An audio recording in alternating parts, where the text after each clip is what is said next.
Good evening and welcome to Labatt Memorial Park on what ended up being another spectacular day here in London, Ontario, Canada. I'm your host, Justin Koehler with MajorsTV, and I'm incredibly excited to welcome you to the ballpark for what will end up being a good game between the London Majors and the visiting Brantford Red Sox. It kind of ends up being nearly a battle of the top and the bottom, with the Majors sitting in second place with a 5-1 record, taking on the Red Sox, who sit on the kind of opposite end with a 1-4 record.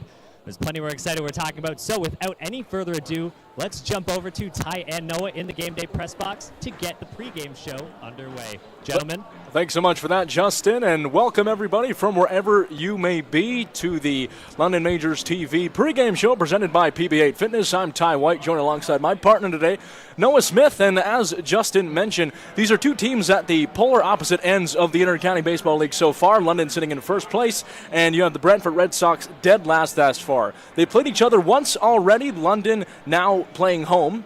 The other time Brantford was home, and we have these two teams. London won 5-1 in their last outing, so what's the recipe to repeat tonight for the Majors? Well, the recipe for the London Majors to repeat tonight their performance that they had earlier in the season in Brantford is going to be strong pitching. Daniel Gore will get to the start. We'll talk about him in just a little bit when we get to our starting pitchers, Ty. But for the Majors, they want to be consistent. It is going to be a grueling weekend with lots of baseball. They need to be consistent on the hill, throw lots of strikes, make the Red Sox batters beat you. Don't let them walk. Don't let them get aboard with the free pass. Now the Majors kicking off their first of 3 games in just as many days tonight. Something you mentioned, Noah, on an earlier broadcast is of significant importance to any baseball team looking to prove their legitimacy early on in the season. Yeah, certainly is. This is what the Inter-County Baseball League, it really comes down to. These grueling 3 games in 3 days. 3 games in 4 days is tough. We've seen some teams roll a 4-4. This is where you get tested on your depth. And for the London Majors, we thought we were going to see it last weekend. Not the case with the rain out. Now it looks like this will get tested. 3 games in 3 calendar days this weekend, and it looks like the weather's going to hold up for us, so I think this will be a big test for the Majors. Now, very own Justin caught up with General Manager Roop Chanderdat before the game for Roop's Report, and this installment versus the Red Sox. So I'm here with GM and co-owner Roop Chanderdat. Roop, first off, how's it going? Good. Beautiful night for a baseball game. Oh, spectacular, lovely weather for it. So right off the bat, the Majors have had a few new additions to the team. Can you tell me a little bit about them? Yeah, so we've added Tristan Osika. Tristan played in the league for Hamilton for 3-4 years. He's a switch hitter. He can play all over the infield, so we're excited to have him. He was in Indiana Tech, so he just arrived today. So we'll get a look at him and see what he can do. And the other kid is Christian Coombs. Christian's a local kid. He's playing D1 baseball, left-handed pitcher. So we're excited to see what he can add to the bullpen and help us out that way. Always exciting to have a little bit of buzz in the dugout sort of a thing. So very excited to see them. And then, so the team has seen a lot of success to get the year going, clearly, from how the record stands so far. What have been some of the biggest differences from last year's crew to this year's crew that have really contributed to that? It's a completely new vibe. Last year, we're coming off back-to-back championship. A lot of stress on everyone, to try to three-peat. So this year, it's like a brand-new team, good vibe around it. And pitching depth. This year, we got pitching depth early. Last year, we didn't have the pitching depth early. So that's probably one of the biggest changes. Perfect. And they've seemed incredibly well-rounded so far, so that's always great to see. And so let's send it back to Ty and Noah in the game day press box to continue with the pregame show. That was Justin with another fantastic installment of Roop's Report, as we're moments away from National Anthem. But first, we're going to check up tonight's pitching matchup presented by Throw, London's original knife throwing. And for the London Majors, Roop Chanderdat giving the nod to number 11, Daniel Gore tonight, Noah. Yeah, Daniel Gore will get the start here for the Majors, and you can see on your screen, stats not exactly where he would like them to be in the early going, but he's going to get the start today against the Red Sox, who, admittedly, he's going to look to try and give the Majors, I would think, 5 or 6 strong innings here today. We talked about the 3-3 before Roop's Report with Justin there. This is where you need your pitchers to give you innings. You can't afford guys to go out here, especially starters, and give you 2 or 3 innings. They need to give you starters 5 or 6 solid innings to give your bullpen a fighting chance at getting through this weekend. And on the flip side for the Red Sox, Isaiah Ramos getting the nod. Ramos will get the start here today. Ramos, I expect him to be a strike thrower today as well for the Red Sox. You got to come in here and you got to give yourself a chance to hit. The Majors have some really strong bats in the order, Ty, and if you start trying to work around these guys, that's when you'll put free runners on, and then it's a big bloop and a blast, and the Majors can put up runs in a hurry in that way. All right, well, don't go anywhere, folks. The first pitch is moments away as the Majors continue their quest to remain atop the Inter-County Baseball League. You're watching the pregame show presented to you by PB8 Fitness, functional training for everybody, and this presentation of the Inter-County Baseball League on Majors TV. Welcome to Labatt Park in London, Ontario, the world's oldest baseball grounds. Now through Labor Day, book your guided tour and walk the same field as Ty Cobb, Fergie Jenkins, Honus Wagner, and some of baseball's most legendary players. View artifacts from over the years inside the original 1940 clubhouse. Experience baseball history in London, Ontario. Book your guided tour.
Welcome back downtown London. Labatt Memorial Park celebrating 100 years of baseball with the London Majors. And we have a fantastic game between the Majors and the Brantford Red Sox tonight. The first pitch will be thrown out shortly, and it's going to be by some special people in the London community, members of the 2024 champion London Lightning basketball team, a team that you've spent a considerable amount of time with, Noah. Yeah, I was lucky enough to be able to join the London Lightning shortly after their season began as play-by-play announcer, got to witness their run. New league this year. Anybody who's been cheering for the London Lightning over the last, since their inception, really over the last decade plus, as part of the National Basketball League of Canada, they changed over leagues. Basketball Super League was where they were competing this year, and they were able to take home the championship. It is their third straight championship, but their first year in this new league. So we'll get to see some members of the London Lightning out here tonight. Majors getting announced out onto the field now with some youngsters out there. I believe a St. Mary's minor baseball team out there joining them onto the field today. And a gorgeous night for baseball here in London. As Justin alluded to earlier, really a perfect night for baseball. We've been treated to a string of beautiful weather, and as opposed to other times in the gleaming heat, there's a bit of a wind tonight, a nice breeze sitting at the Forks of the Thames in downtown London. As we're getting ready to head to our national anthem, Ty Noah will be back with you shortly after the break. Get suited up with us for our big night. We went to Collins Clothiers. They had suits and tuxedos in various colors and styles. The staff helped us pick exactly what we wanted. They custom fit our suits for the perfect fit. They even matched us to our date's dress. It was so much fun trying on suits with the boys on the VIP night. They even got us pizza while we tried clothes on. For prom kids, of course, are going to be the best dressed. We felt so confident and looked amazing.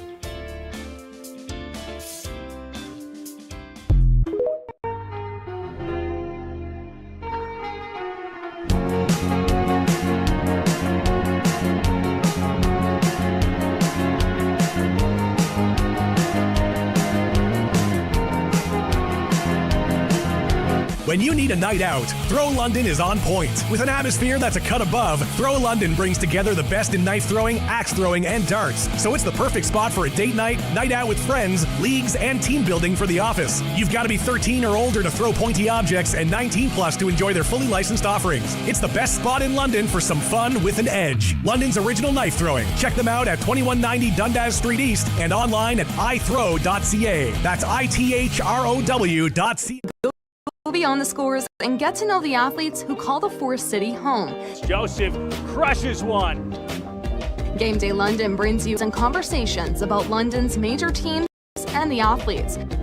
Whether it's in the rink with the Knights or on the field with the Majors, Game Day London has you covered from the start.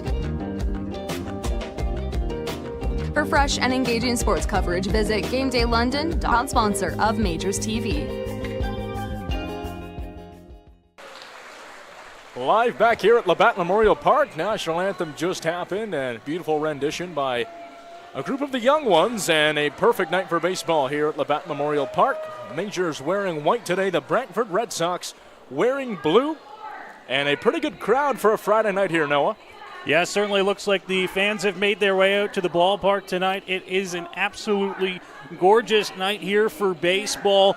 We're starting to get into the summer months here, Ty. Not quite school's out kind of situation, but you're starting to see the youngsters make their way out to the ballpark. It's only 21 degrees right now. I expect it's going to drop significantly as the sun goes down and we move along here tonight. But as it stands right now, sun's out, not a cloud in sight, and it's a great night to play 9 here. And the London Majors and Red Sox battling for a second time here on this young season.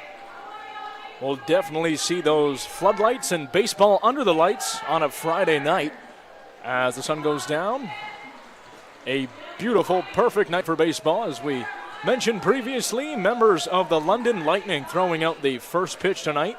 2024 champions. They had a fantastic season, as you mentioned, their third consecutive, but the first in the new league, formerly of the National Basketball League of Canada, now of the Basketball Super League. On a fantastic season under head coach Doug Plum. And not to mention, around all of London, the Majors have something to compete with. We've seen a lot of success for sports teams in the London area. Obviously, the 2024 champion London Lightning, the London Knights in the Memorial Cup final, as well as Western's football team won Ontario, lost in the Vanier Cup. So a lot of good sports around this town, Noah. Yeah, it certainly is. Majors hoping to get back to that after a down year, of course, last year. And, he spiked it. He spiked it. Right in the dirt. Well, at least they can play basketball while they are champions of the Basketball Super League in 2024. Pleasure to have the London Lightning out here with us today. Ty, without further ado, let's go ahead and let's check out the starting lineup. Daniel Gore is about to get on the hill here for the London Majors and throw his warm-up pitches. Here's what the starting lineup looks like for the visiting Brantford Red Sox. For the Red Sox, they have Jordan Lewis leading off, also playing center field. The shortstop is Gus Wilson, and right is Matt Fabian. DHing today, Nick Burdett. Jeremy Villiers at catcher, Vaibhav Desai at left field, Kieran Bowles at first base, Lucas Bateman third base, and rounding things out, Jared Lupton at second base. Of course, with Isaiah Ramos on the mound, and it should be an interesting contest tonight. Now, Brantford, although they are bottom of the Inter-County Baseball League thus far, all 4 of their losses have come to teams inside the top 4, obviously to London. They played the Welland Jackfish, currently sitting at 4th twice, both losses, and only lost by 1 run to the second place Barrie Baycats, so perhaps a better team than the statistics might initially indicate, Noah. Yeah, this Red Sox team, we can talk about where they sit in the standings, but I don't think the stats early on dictate how competitive they've been. Look just last night to their game in Welland. They took a 3-1 lead into the bottom of the 8th inning before giving up 7 to the Welland Jackfish, losing that game by a score of 8-3. Obviously, they gave up the 7. You can't just go and forget about that, but they played a solid game, and I think for this Red Sox team and this 2024 season, Ty, it's just going to be a matter of finishing games, right? They're going to stay in games for 6, 7, maybe 8 innings sometimes, but it's a matter of getting through those last 2 that are the toughest innings to try and come away with victories. They definitely have their hands full tonight against the top-ranked London side, and as we see Daniel Gore getting ready to kick things off for us. Gore last started the game against the Chatham-Kent Barnstormers in a game that was a barn burner, 15-12 final. So we have some inflated stats there, especially in the ERA category. He saw some time against the Cardinals in London's last game on the previous Sunday. But to get things started off here on a beautiful Friday night, it's Gore against Jordan Lewis of the Red Sox. First pitch in there, fastball that is swung unfouled, hardly back, and quickly down 0-1. first pitch tonight, slightly behind schedule at 7:43, 21 degrees Celsius, and as mentioned, not a cloud in the sky. Gore's second offering in there, and it will be in their first strike number 2. 0-2 count. That's what I talked about for Gore. Fill up the zone. Those were 2 fastballs there, as that one will be the first ball of the evening. Try to go off speed there, missed away.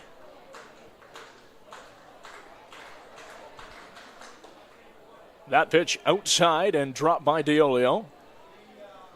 And the count evens itself out at 2 apiece.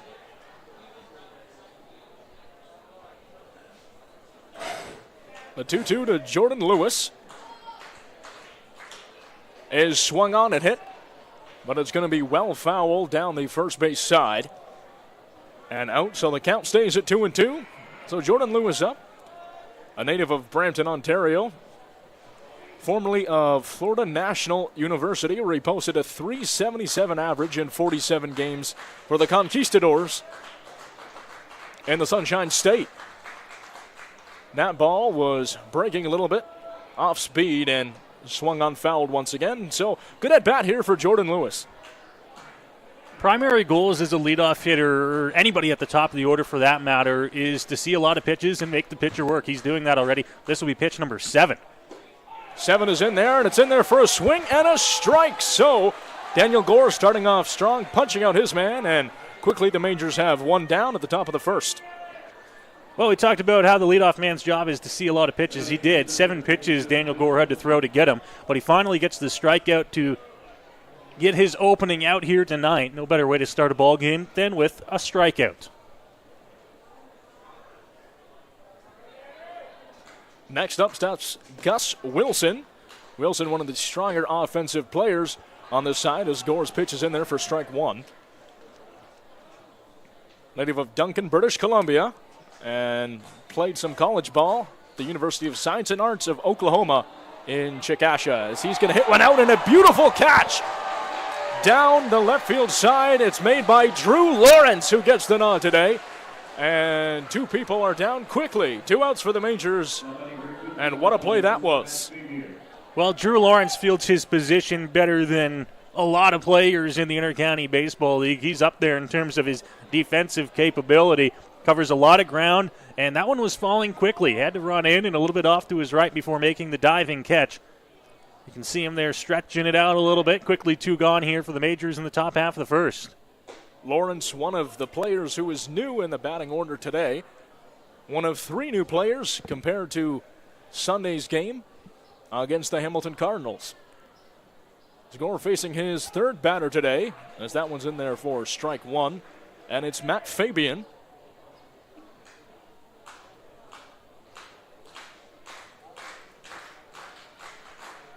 Gore in there on a ball that was looming down low, and it's going to be called a ball.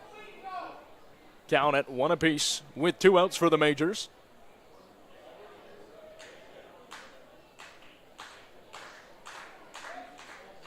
Gore in there on a ball that was sliding, and it's going to be called on the inside of Fabian for strike number 2. Nice of Gore there to paint the corners.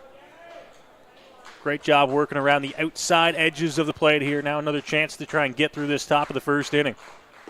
Chance for a strikeout as that ball is well outside and was sliding downwards.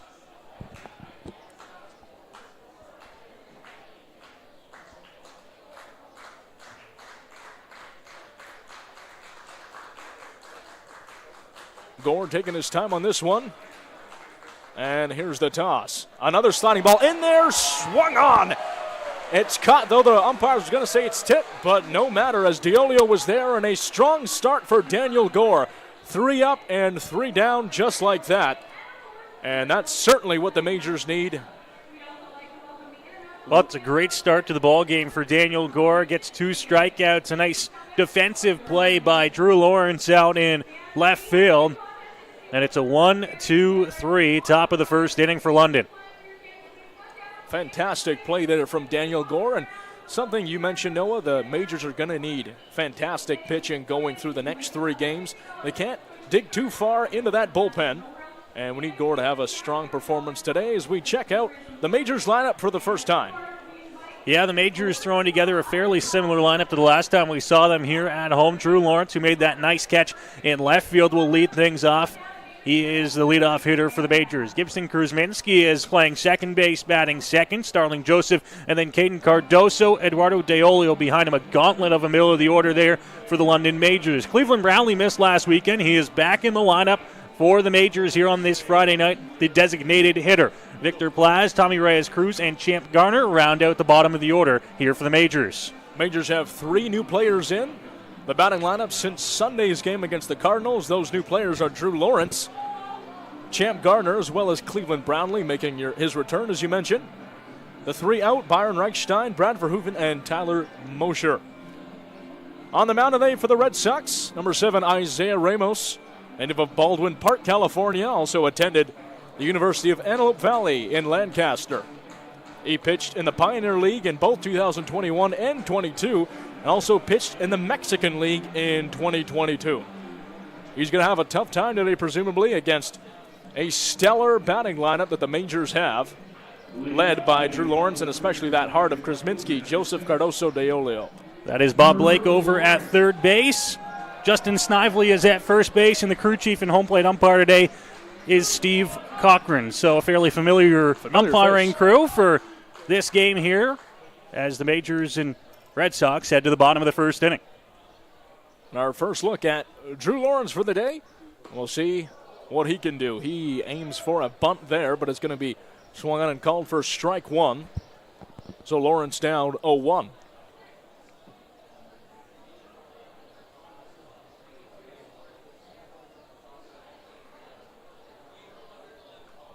The second toss is swung on and hit, but right to the second baseman. An easy play made in the end there for Jared Lupton. Gets it to first and punches out Drew Lawrence. So 1 down quickly for the Red Sox. Sounded like a potential broken bat on that play. And Lawrence runs well. You called it an easy out there. It seems like there's never an easy out when Drew's running. They have to hustle, and you can't make a mistake. Even at second base, you can't make a mistake when you've got speed coming down the line. So in steps Gibson Krusminski for the first time today, hitting .250 on the year. Very respectable.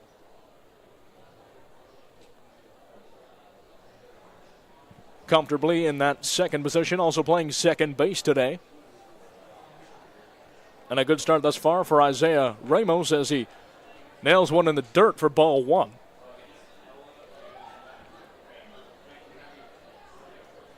Like I mentioned, Noah certainly is going to have a tough time against the top order of these London Majors hitters.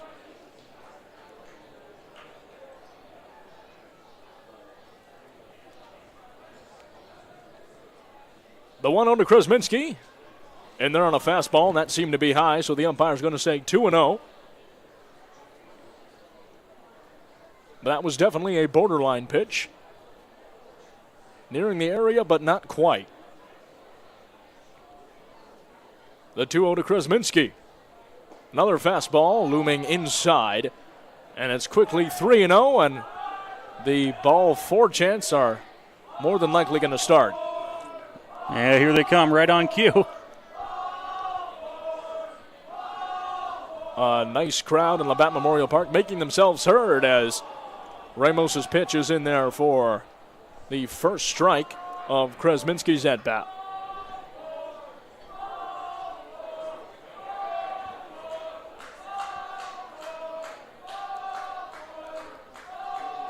The ball 4 chants remain, and Ramos in there for a walk. So a nice at-bat for Gibson Krusminski. Good eyes the whole way through, and he makes his way to first base, and he will be the first player to get on base today, Noah.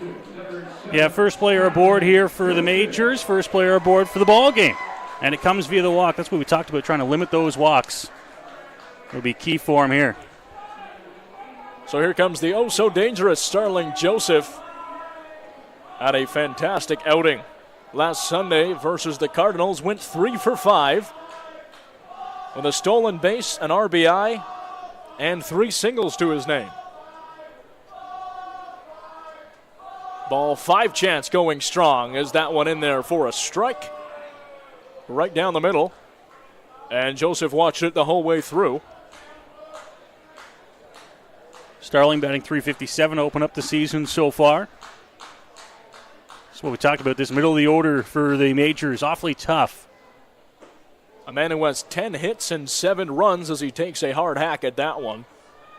Going down 0-2. Only one out, though, for the Majors, with Gibson Kresminski remaining at first. Kresminski, a quick player, could do some damage if Starling Joseph puts this one anywhere in play. That one in there swung on. It's going to be bouncing past the first baseman. A friendly bounce for Starling Joseph and the Majors. He's going to keep at first, but as I mentioned, the ever so speedy Gibson Kresminski makes his way into third. And a nice play there to advance the runners and keep himself safe by Starling Joseph. Well, that ball wasn't hit very hard at all, but it finds its way into right field. Little bloop, and now there's runners at the corners. Just one gone here in the bottom of the first.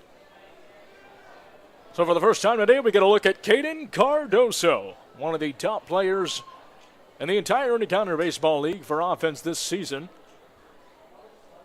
He's going to continue to make his assault on the home run race. Currently has 3, tied with a teammate of his right now, Eduardo DeOlio, for first place in all of the IBL. And has batted .417 thus far. Takes a swing at that one. And he's down 0-2. It's a tough matchup here, lefty-lefty.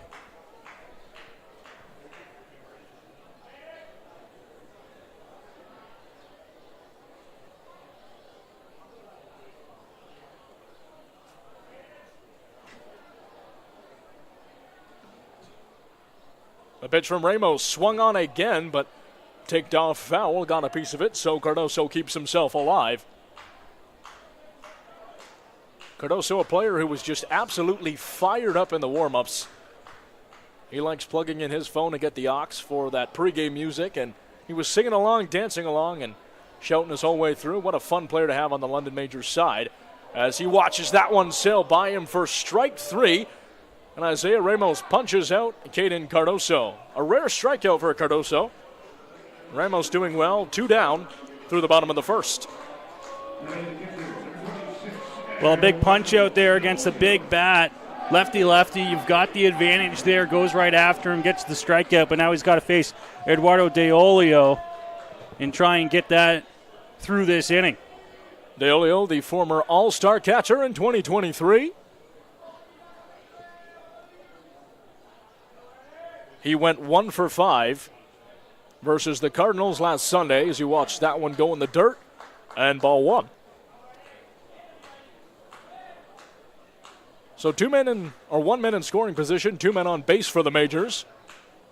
Kresminski still patiently waiting at third and needs just anything from DeOlio here, and he's going to have a broken bat that goes sailing over to the shortstop, who makes the play nicely to get the Majors out and end the first inning. Nice play from Gus Wilson there, today's shortstop. So, no scoring through the first. We'll see Brantford take bat when we come back. You're watching Majors TV with Ty and Noah.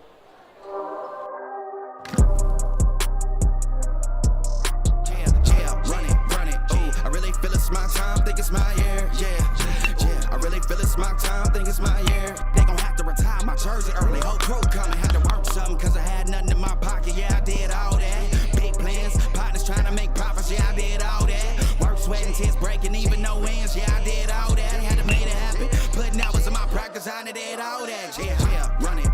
Ooh, I really feel it's my time, think it's my year. Yeah. I really feel it's my time, think it's my.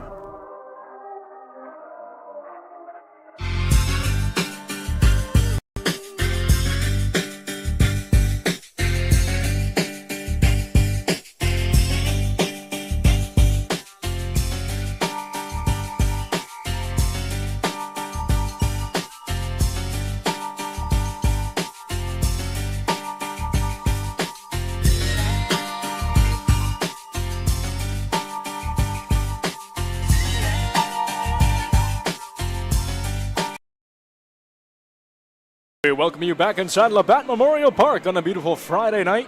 You're watching Majors TV. Ty White alongside Noah Smith. We're scoreless through the first inning of play, and we've seen some good pitching so far. Nice defense there by Brantford. Tough situation. They had Chris Minsky waiting on third, who was likely to score if Diolio poked any kind of hit in.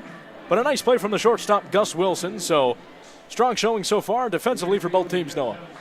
Yeah, good start to the game. Majors getting runners at first and third, runners on the corners. One out. You want to see a run come home there, Ty. There's no beating around the bush, but nothing for the Majors, and they have to come back out here for the second clean first inning for both of those sides. So Nick Burdett, fourth in the order, batting cleanup. Designated hitter today for this Red Sox squad. And we'll get more looks at Daniel Gore. This is Nick Burdett's 11th season with the Brantford Red Sox. He had 42 hits back in 2022 and several milestones. He's already played in 300 IBL games, recording his 1,000th at-bat along with his 300th hit back in 2022. Yeah, not a lot of guys play as long in the Intercounty Baseball League as Nick Burdett has. He's been a leader on this Red Sox team for, I would say, probably 8 or 9 of those years. And now he's got a chance to try and get aboard here for the Sox in the top of the second. So a leader and a strong player for the better part of a decade in the Red Sox organization. As that one will not be a strike, so it'll be a walk from Daniel Gore as Burdett shuffles his way over to first. And Daniel Gore was not sure about that. Neither were any of the fans here. And certainly umpire Cochran took his time on that one. Anyway, you can get aboard to lead off the inning. Sox will take it here. So Burdett, the first Red Sox to reach base today. And Jeremy Villiers, playing catcher today, steps in for his first time. Daniel Gore, fastball down the middle. Watched the whole way through by Villiers. Strike one. Well, after walking the leadoff man in the inning, you get ahead to a strike to Jeremy Villiers and right back into the swing of things here. Gore on a ball that was sliding down. Nice break into the strike zone for strike two on a nasty pitch there from Daniel Gore.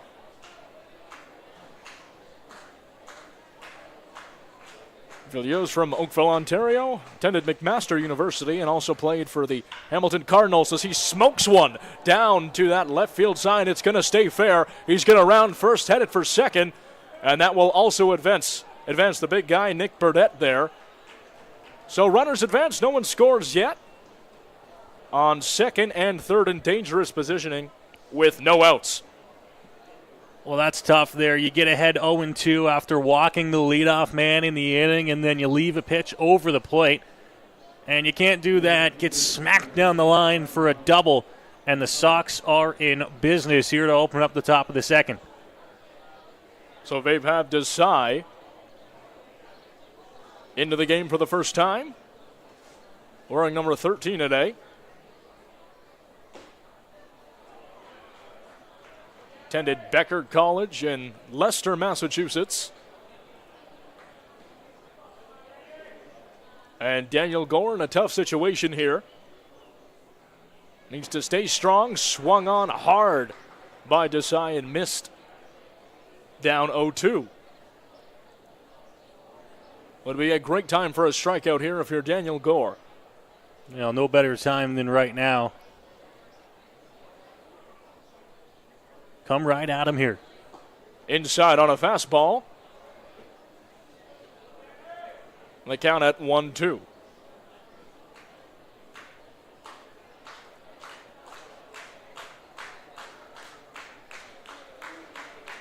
The 1-2 from Gore. Sliding in there on a nice pitch to get his man swinging for strike three and punches out Vaibhav Desai.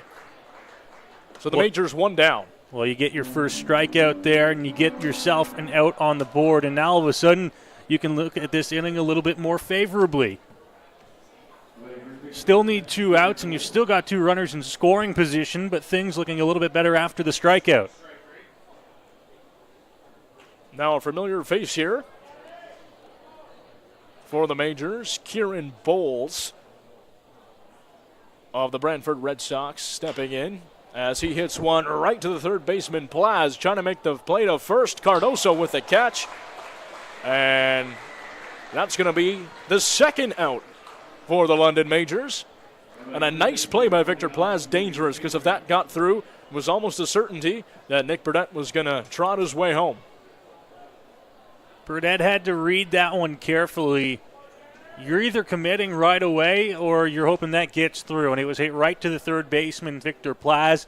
He picks that one up, bobbled a little bit, but he has time how quickly it got to him to throw out Kieran Bowles. And now you've got 2 outs. Now a chance for Gore to work through this top of the second. As Lucas Bateman takes a hard hack at that one. Gore still trying to work himself out of this predicament. The 0-1 well inside, and the count evens itself up at 1 apiece. Lucas Bateman played his college ball at Rochester Christian University in upstate New York, native of Waterloo, Ontario. And in 50 games there, he batted .280, so a potent bat with 4 homers and 29 RBIs. Big chance to try and drive some runs in here. Sox trying not to strand these 2 runners. Gore's fastball right down the middle, but a little bit too low. Count at 3-1. Tough situation for Gore. If this ball's outside, the bases will be loaded. The 3-1 in there, swung on, and a nice pitch towards the inside of Lucas Bateman to get him swinging. And the count at full. We'll see where they go here at full count. Important pitch here. Crowd heating up. Gore taking his time. That ball outside. Fastball low and away. And it's going to get Lucas Bateman on first base to load the bases completely, Noah. Dangerous situation here for the Majors early on. Yeah, saving grace here is that you've got 2 outs after you were able to get the strikeout and the ground out, but the bases become loaded now. Also a silver lining, you can go anywhere around the infield to get an out now. You do have the force, but Jared Lupton comes to the plate here, and if you don't get him, you're back to the top of this Red Sox order. So Lupton, the very bottom of the order, as you alluded to, attended George Brown, native of Paris, Ontario. Not France. Very different places, if you ever been. Completely, as he swings on that one, fouls it off to his left-hand side. Down 0-2, so Daniel Gore, once again, put in an important situation. Critical for him to get this strikeout. Already has 2 through the first 2. The 0-2 in there, swung on, fouled high and backwards. Lupton keeping himself alive. Good fight off there on 0-2. You want to just try and fight off those pitches that are around the edges, maybe even a little bit off the plate, and wait. And if you can do that, Gore might make a mistake, and that's when you pounce. That one swung right back at Gore, who's going to block it with his body and toss it over to Caden Cardoso to secure the out. Must have hurt, but nonetheless, they get 3 outs there. The Majors important as the bases were loaded. So Jared Lupton not able to convert anything there, and Daniel Gore, no earned runs through the first 2. Yeah, we're going to be checking on him when he gets back into the London Majors dugout. It looked like it hurt. You could feel the thump from up here. Definitely took a generous bounce, though, right back to him, and just used the bond there to secure it. We saw in the last couple games, Noah, you weren't here for one of them, but a lot of pitchers saw the opposite of that. The ball was hit right at them, but slipped right on through and took no generous bounces towards them. So Daniel Gore will definitely take that, especially to keep him scoreless. through the first two. Well, you can see him looking in the dugout there thanks to our Game Day London mobile cam. Getting checked out, and as Brent Wales going over just to make sure that there's no bruising showing up that quick. Might be coming in later tonight, though, unfortunately. You'll see it tomorrow. That I can almost guarantee. So Isaiah Ramos back out there now, and as far as the Majors order goes, we're going to see Cleveland Brownlee for the first time in a little while, DHing today. Brownlee took some personal time last weekend, and it's good to have him back here. Certainly to the pleasure of the majority of the crowd here, as he's the longest tenured London Major at 14 years and historically one of the best players in the Intercounty Baseball League. Been around a long time, Noah. Yeah, he has been, and good to have him back for another season here. He'll try and guide some of these young bats and give them some insight on the Intercounty Baseball League, pitching in it, what you can do to give yourself success, and I think that's one of the many reasons why he is back for another season. Such a fantastic player to have in the locker room, a veteran presence, and if the Majors are going to make a deep run in the playoffs this year, that man might be one of the reasons why.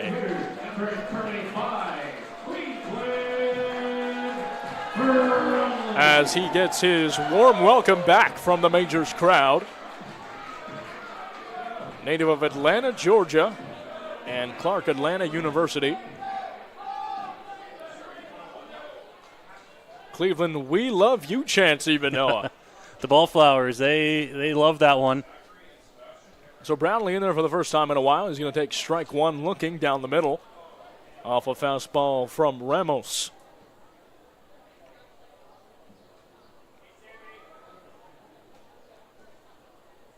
The 0-1 from Ramos in there on a fastball that was swung on by Brownlee. Bit off speed at Brownlee early on that one, and he's quickly down 0-2.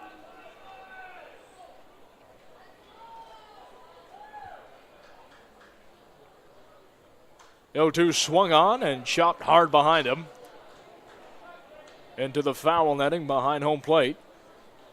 So Brownlee keeping himself alive here.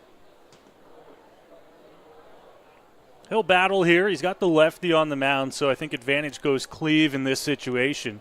But he's in a big hole 0-2 early. We saw a hesitation there on the delivery from Isaiah Ramos. Anything you can do to try and throw the timing off of the hitter. Well, Brownlee's seen a fair few of different tricks in his day. As he chops one down, and it's going to be bobbled there by Lucas Bateman, and not in time. So Cleveland Brownlee, self-proclaimed the fastest man on the field, gets to first base.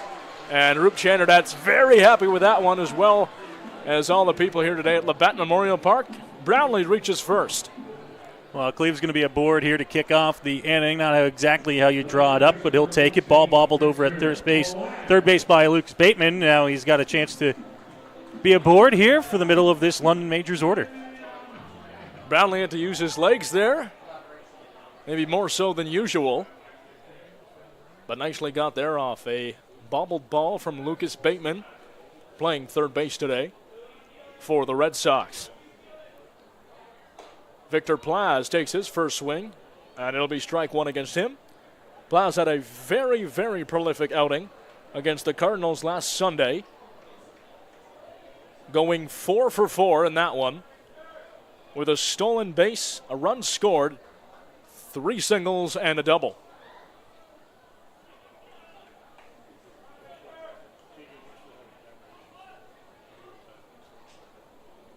And now we'll have a chance here up 0-2 to try and get the big first out of the inning. Plaz batting well over 300 to start this season. It's the Majors' 7th game as Plaz takes a swing at that one, and he'll be punched out. Nice job there from Isaiah Ramos to get that strikeout. It's all about adjustments, pitching. And a great adjustment there on that at-bat to get the strikeout of Victor Plaz and the first out of the bottom of the second inning. And in steps Tommy Reyes Cruz, the extremely athletic shortstop. Had a number of fantastic plays defensively last game.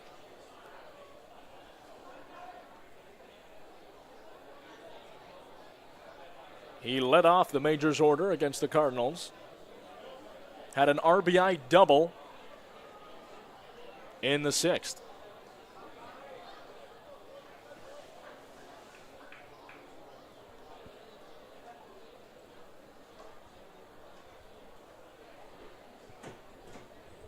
The pitch in there from Ramos. It's going to be low and called for ball 2.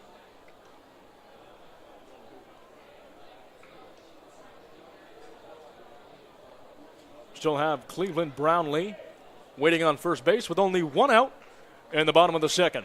That offering swung on by Reyes Cruz. It's going to be right to Gus Wilson. Chance for a double play, but not in time. So Brownlee out at second base, but Reyes Cruz reaches first. Good double play ball, but a long way to run coming is Lepton over at second base. And by the time he got there, they got Brownlee fairly easily, but they're not going to get the speedier back half of that double play in Tommy Reyes Cruz, who's aboard at first now with 2 outs. So bottom of the order for the London Majors now, and Champ Garner steps up, wearing number 19. Born in Brampton, but a dual citizen, also lived in Los Angeles, California.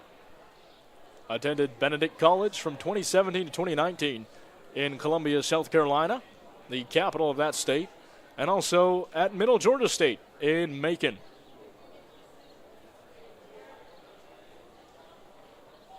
One of the fastest players in the London Majors lineup. As he watches that one go in for a ball, and it's 2-0 quickly. Looks like Ramos wanted a strike called there. This is your typical leadoff man in the 9-hole. Champ Garner, he's got speed. He could be a leadoff hitter on many teams. He'll hit 9th here and kind of turn the lineup over for the top in Drew Lawrence. He'll try to do that here with 2 outs in this inning.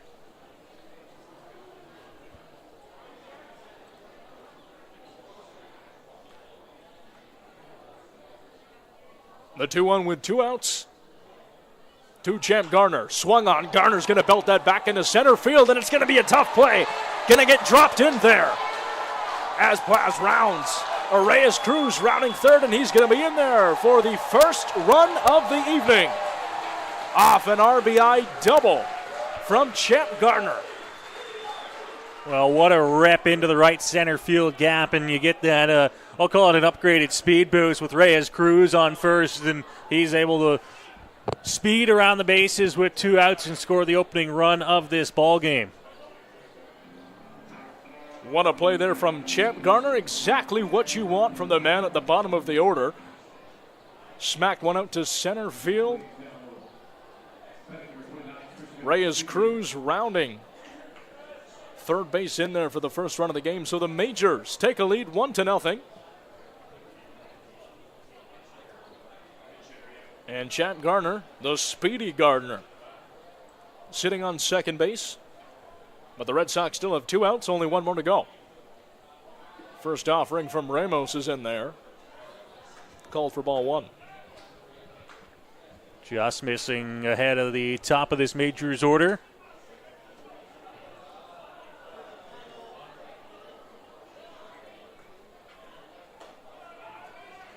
That ball to Drew Lawrence well high. Count at 2-0.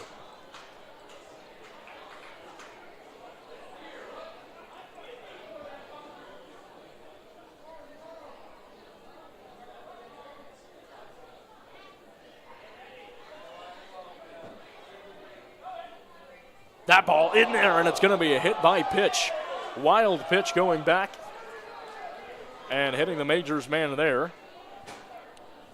And actually, that was a change there. It was Tristan Osika for the first time who was in there hitting, wearing number 29, and Osika at first base.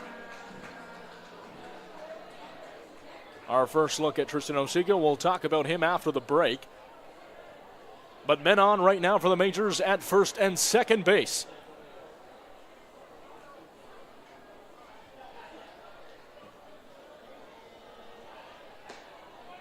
First pitch in there, outside from Isaiah Ramos, with Gibson Kresminski checking back in for the second time today.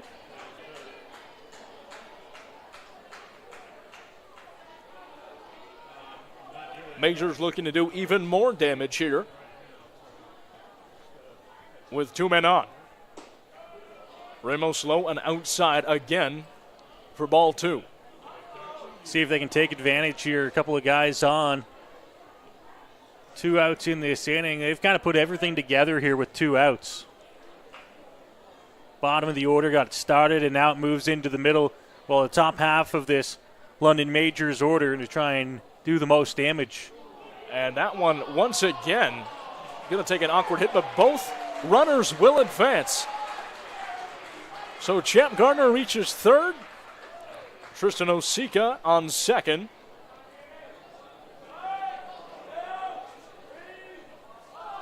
And Ramos really has to get things under control here.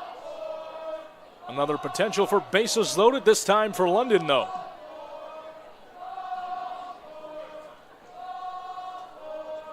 Ball 4 chance showering down as that one is in there for ball 4. Ramos on a fastball outside. No good, so Gibson Kresminski will reach first base, and the bases are officially loaded for the Majors. Yeah, bases loaded now, and he'll bring Starling Joseph to the plate. And, well, this is what we talked about, of taking advantage of what they're giving you. Majors with already 1 run across here in the bottom of the second inning, and now you've got a big chance here. Bases loaded, heart of the order.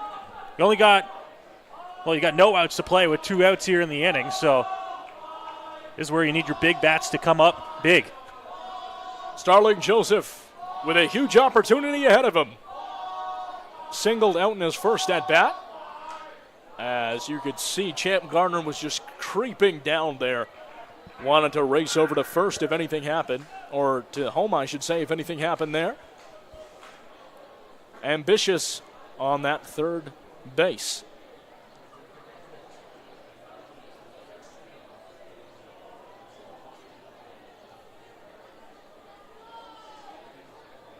Ramos in a sticky situation, to say the least, as that one is chopped on. And it's going to be fouled out too far, though, to be chased down by Kieran Bowles. No shocker to see Starling was coming to the plate here ready to swing, wanting to drive in some runs. Would only fight off the first 2 pitches, and now in a hole. 0-2.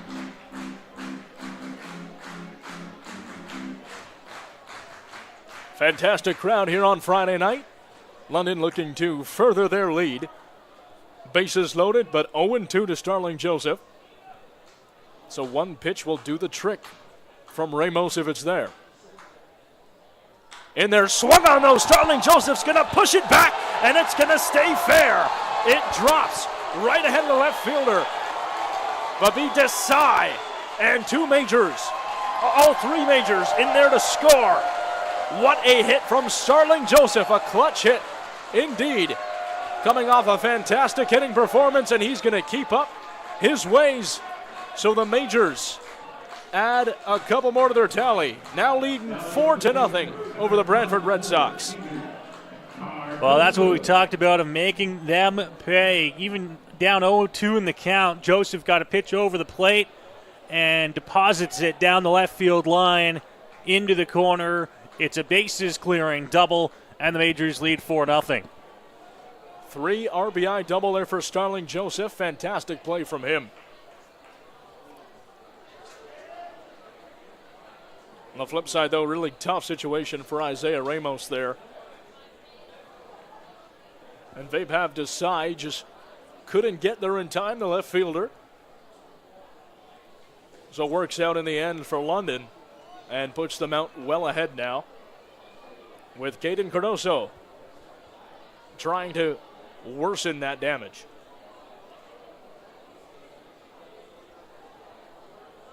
Still another run stands out there at second. As we see Starling Joseph, will he be able to reach third? He will. Called safe there on a stolen base. What a play. Starling Joseph with the fantastic hit. 3 RBIs to his name. And then makes his way over for a stolen base at third. Starling Joseph now in scoring position.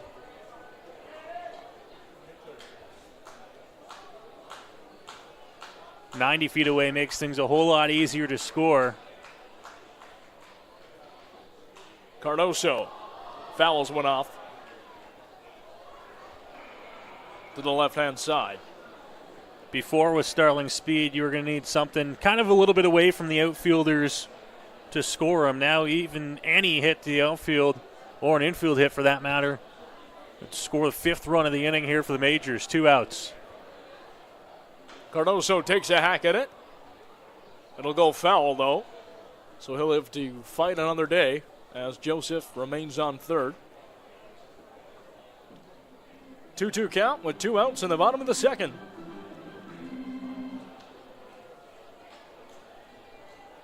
Majors up by 4.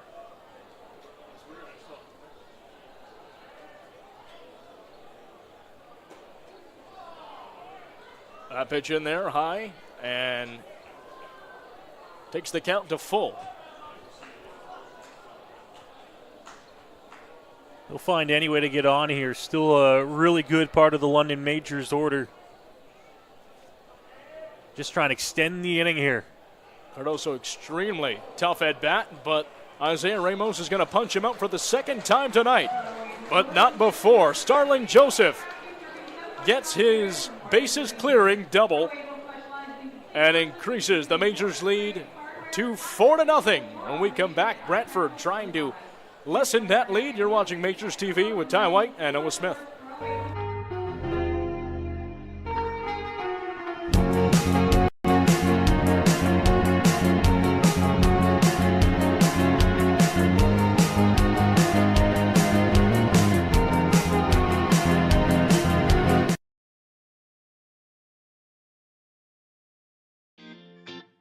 Get suited up with us for our big night. We went to Collins Clothiers. They had suits and tuxedos in various colors and styles. The staff helped us pick exactly what we wanted. They custom fit our suits for the perfect fit. They even matched us to our date's dress. It was so much fun trying on suits with the boys on the VIP night. They even got us pizza while we tried clothes on. For prom kids, of course, are going to be the best dressed. We felt so confident and looked amazing.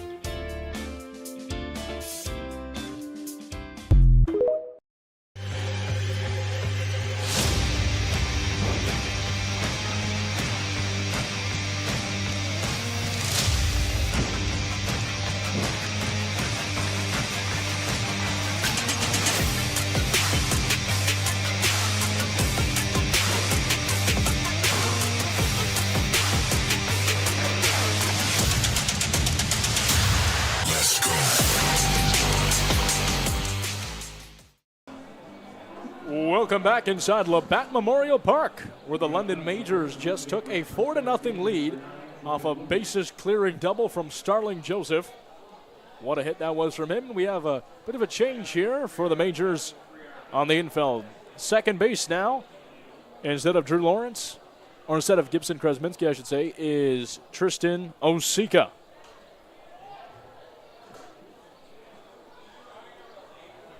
The Red Sox back at the top of the order. Jordan Lewis in there for him.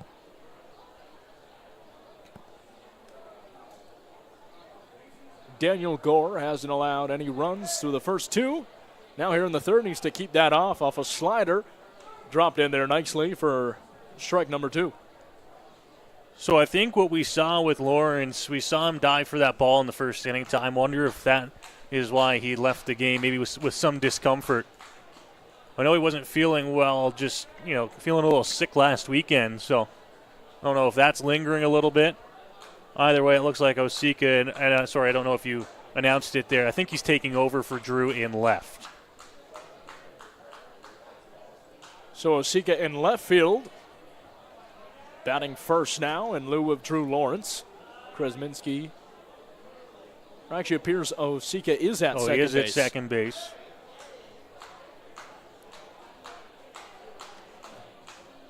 So we'll keep you updated and see where Kresminski moves.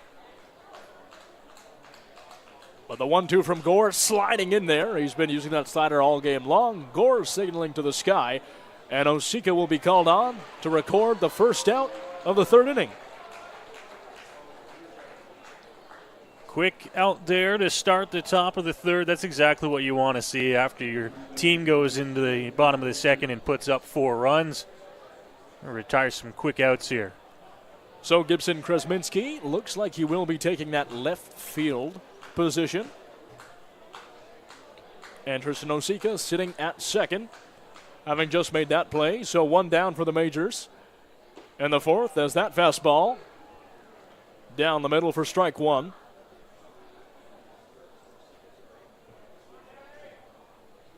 Gus Wilson, 0 for 1 on the day. Gore in there again on a fastball that was too low. So the count evening itself out at 1-1.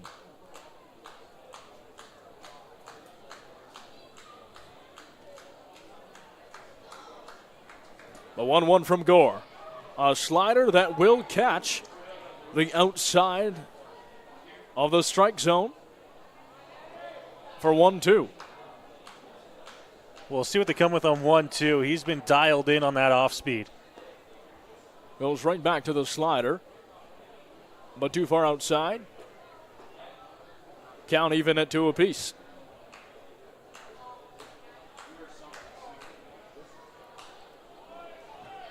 Wilson takes a hack at it and drifting way far right.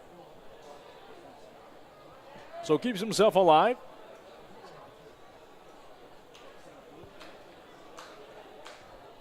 The Red Sox could really use some quick hits to get on base.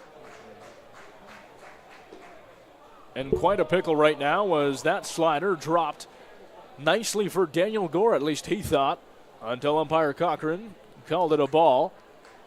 So full count to Gus Wilson. Wilson trying to find any way aboard here with 1 gone. Fastball is down in the dirt, so Gus Wilson will reach first base with a walk there. Daniel Gore faced a tough batter there.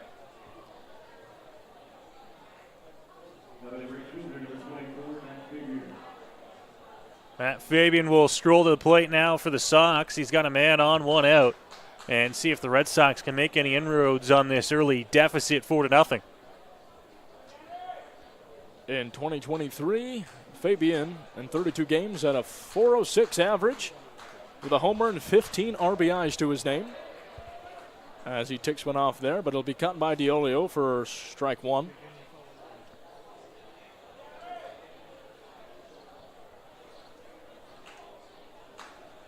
As the sky is getting exponentially darker here at Labatt Memorial Park, downtown London.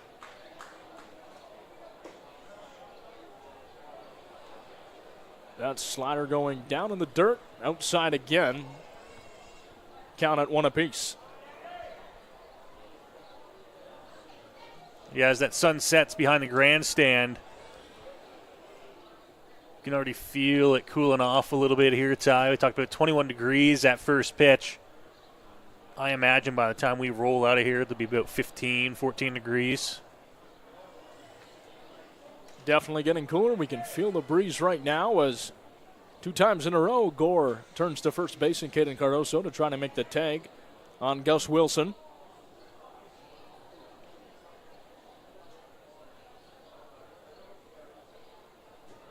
The 1-1 from Gore. A fastball in there. Inside for strike 2. Painting the inside corner with the fastball that time. Got himself up in the count, 1-2. Only 1 out here for Gore in the Majors.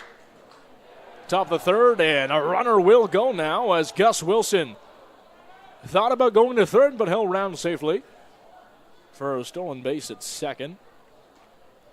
Yeah, moves up on the wild pitch, getting to the backstop, and now the Red Sox have that runner in scoring position. Just 1 out here in the inning. Pretty easy read there for Gus Wilson to make his way around. Speedy player. as the ball went sailing behind DeOlio.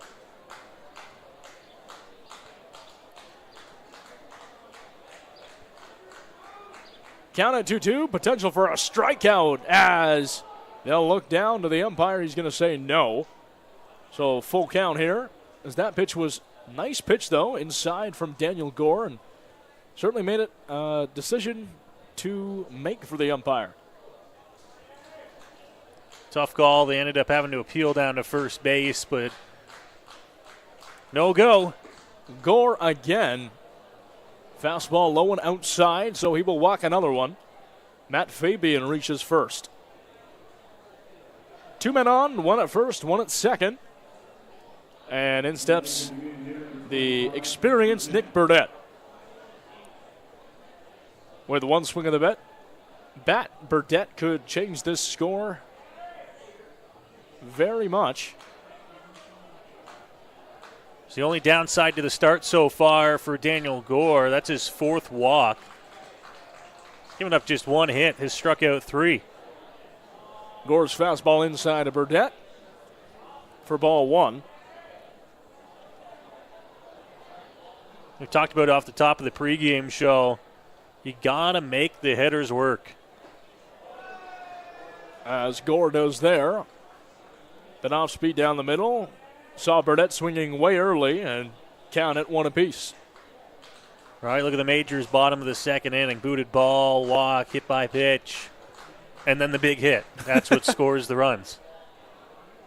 Was definitely building up for that. Yeah, here you've put yourself in a spot where you don't want to do the same thing in the top of the 3rd.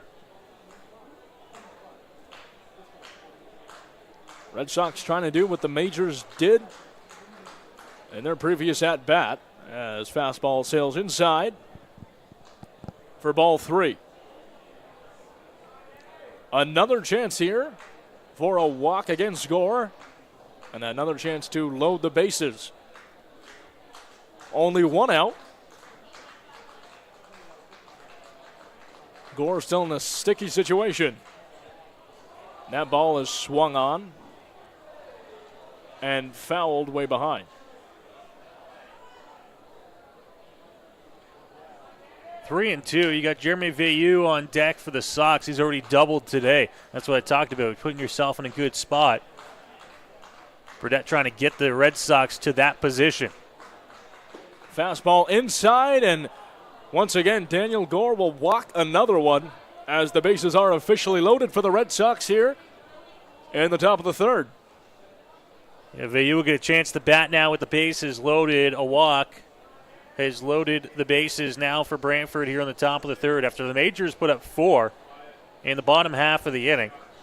This inning starts with a pop-up, followed by a walk, and a walk to load the bases. So Brent Wales will make his way to the pitcher's mound and talk things over with the infield and Daniel Gore. Trying to calm him down here. Gotten himself into a tough situation here, Noah. Yeah, it's always tough, but you got to keep yourself in a frame of mind where it makes it a little bit easier on yourself.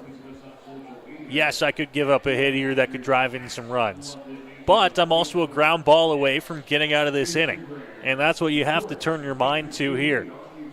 You've walked 3 straight batters. How can I get myself out of that funk?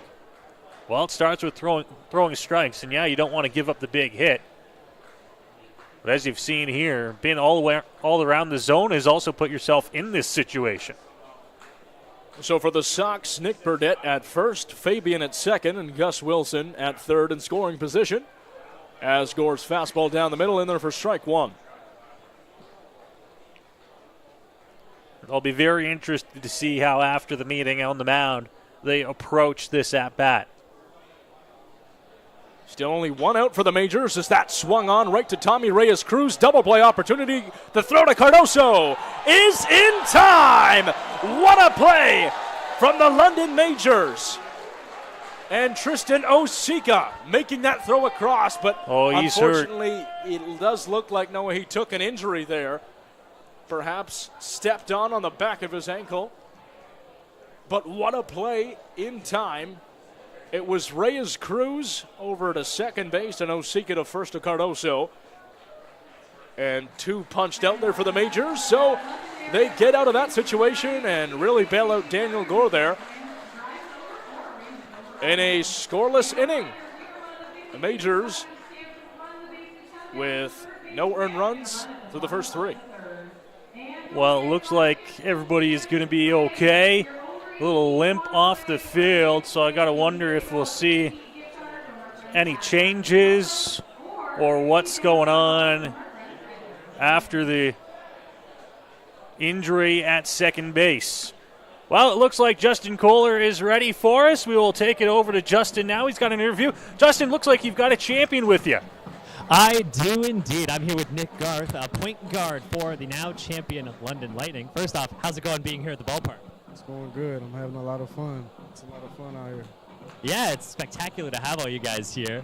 So right off the bat, this is the 3rd championship in a row for the London Lightning, but the first in the new Basketball Super League and the first for you being on the team. What's it like bringing that trophy home? It feels amazing. All glory to God. A lot of hard work and dedication went into it. So getting to the end and getting to the top and being the champs means a lot. And so with the Lightning, the Knights, and here with the Majors, there's a lot of sport culture here in the city. What is it like being a part of that London pride and that rich sport culture here in town? Well, it's a lot of support coming from the fans here, a lot of love. Every time I go to the game, it's kids running up to me asking for autographs, fans coming asking for pictures, giving me hugs. I've been to a London Knights game. A lot of atmosphere, a lot of fans. Just a good atmosphere, good energy. Here is a lot of fans, good energy. I just love the London. It's like a family atmosphere here. I'm definitely, they have a family member in me as well. It's always spectacular to hear, and it's a great time of year, too, with you guys taking the championship, the Knights in the Memorial Cup now, and then with the London Majors getting started. And so thank you very much. Congratulations again on the championship. And so let's send it back up to Ty and Noah in the game day press box for the bottom of the 3rd. Thanks so much for that fantastic interview with a London Lightning champion here in 2024. Lots of support from fans. And tonight's Friday night game, London represented well as Eduardo De Olio checks back in, and after giving up 4 runs, Isaiah Ramos still on the mound for the Red Sox. De Olio chops one off. It's going to be chased there by Kieran Bowles, but way far and right.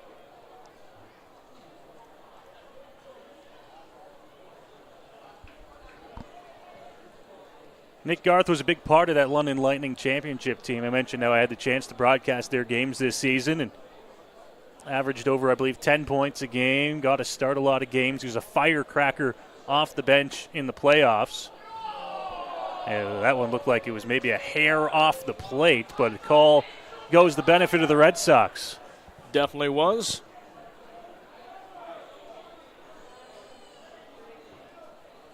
Very much to the chagrin of the London Majors faithful and Eduardo De Olio, as he's going to hack off another one down the first base side. Well foul to the right. Keeps himself alive, though, at 1-2 here in the bottom of the 3rd. It's De Olio, Brownlee, and Plaz, the 3 hitters due up to start the bottom of the 3rd for London. Eduardo De Olio currently an Intercounty Baseball League lead for 3 home runs, tied with several other players, but also standing alone with 9 RBIs, also atop the IBL. What a fantastic season so far for the 2023 All-Star catcher, as he fouls one off well behind.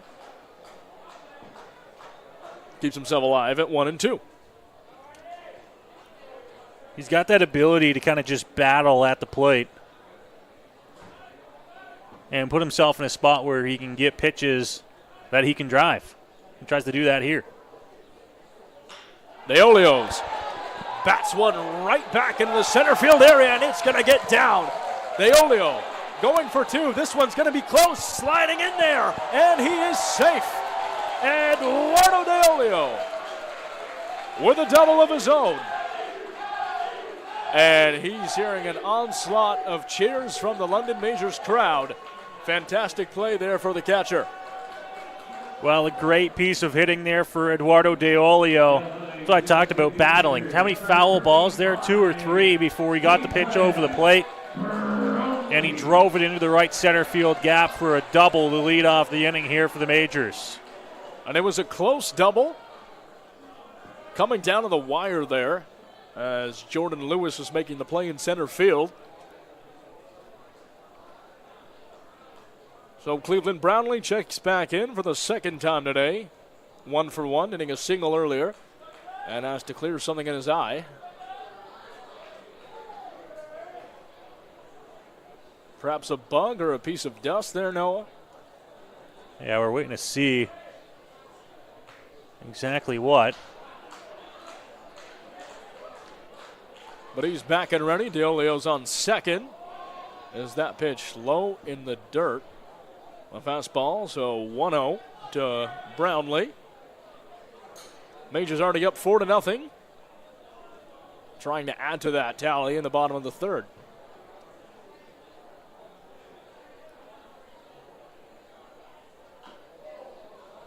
Brownlee swings on a pitch inside from Ramos. And the count even at 1 apiece.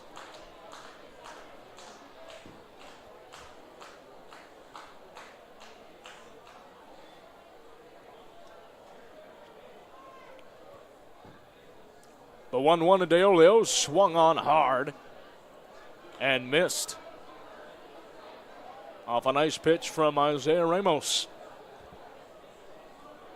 As there does appear to be some action in the Red Sox bullpen. So maybe the last inning here for Ramos after giving up 4 last time out. As that one is hit and smoked by Brownlee, traveling backwards, but it is going to be caught by the center fielder, Jordan Lewis, so Deolio has to go back to second. But nice bit of pop on that bat from Brownlee. Just got underneath it and missed that pitch, flying it out to left field. And it was actually Lewis who ranged over to make the catch. I was a little bit surprised to see how far he came, but he called off Desai out and left, and he was there to make the catch easily. He had enough time to do it. Covered a lot of ground.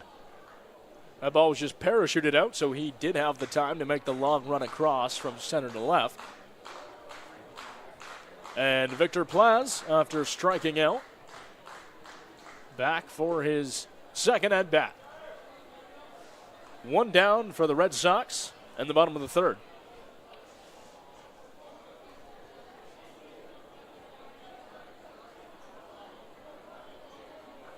Appears to be Mitch Britton warming up for the Red Sox.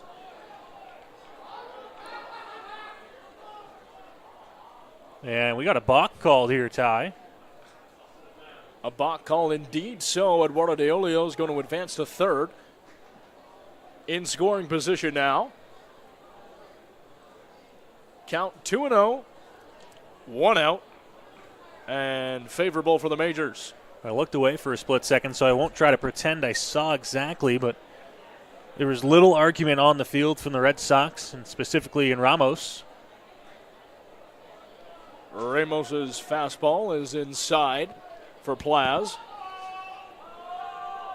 And ball 3, the ball 4 chance coming now.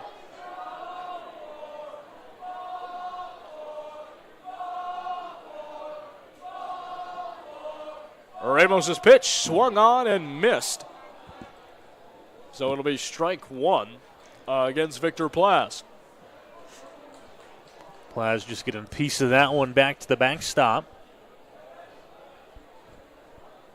Keeps the count at 3-1. Ramos once again trying to work himself out of a pickle as that breaking ball was hanging. Swung on by Plaz out to the right field side this time, but Deolio was going to make that run to first base. He will get in there. Stumbling, bumbling, rumbling, falling over. And he is safe at home for the Majors' 5th run of the day off the sac fly from Victor Plaz. Hey, any way you can get him there, sacrifice fly. I didn't think that one was deep enough right off the bat, but it ended up carrying a little bit out further to right field than I was expecting. and that was enough to score Eduardo De Olio from third, making a 5-0 London Majors lead. Deceptively fast speed there from De Olio to score a run for the Majors. Increases their lead, and the margin's at 5. But an extra out to the Red Sox. Only one more to go as Reyes Cruz back at bat. Quickly down 0-1. Second offering, breaking inside, but too far inside. Count at 1-1.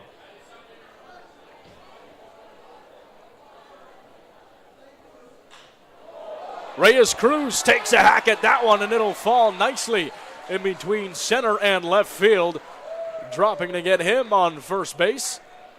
So the Majors' offensive onslaught keeps on coming. Good pitch to hit there, kept it a little bit too much over the heart of the plate, and it was lined for a single into left field by Tommy Reyes Cruz. He's swinging a pretty good bat so far and keeps the runner on 2 outs here in the inning. Yeah, Reyes Cruz 2 for 2, both singles. Shortstop showing strong so far. Also had a nice defensive play earlier to make the important double play for the Majors to end the second inning.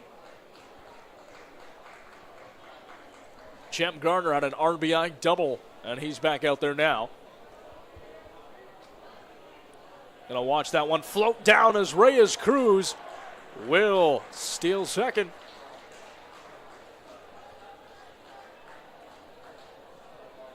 Such a fast and dangerous player. Two of the fastest players on the London Majors side, both Champ Gardner and Tommy Reyes Cruz out there right now. And Isaiah Ramos just trying to close out this third inning as he's going to throw back, potential pickoff attempt, but had to scramble back was Reyes Cruz, and he'll be safe at second, but close call to say the least, Noah. Pretty good pick move, but the throw to the wrong side of the bag.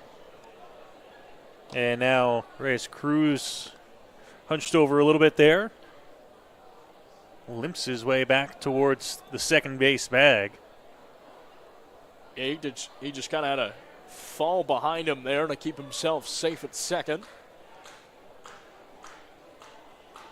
Count still at 1-1.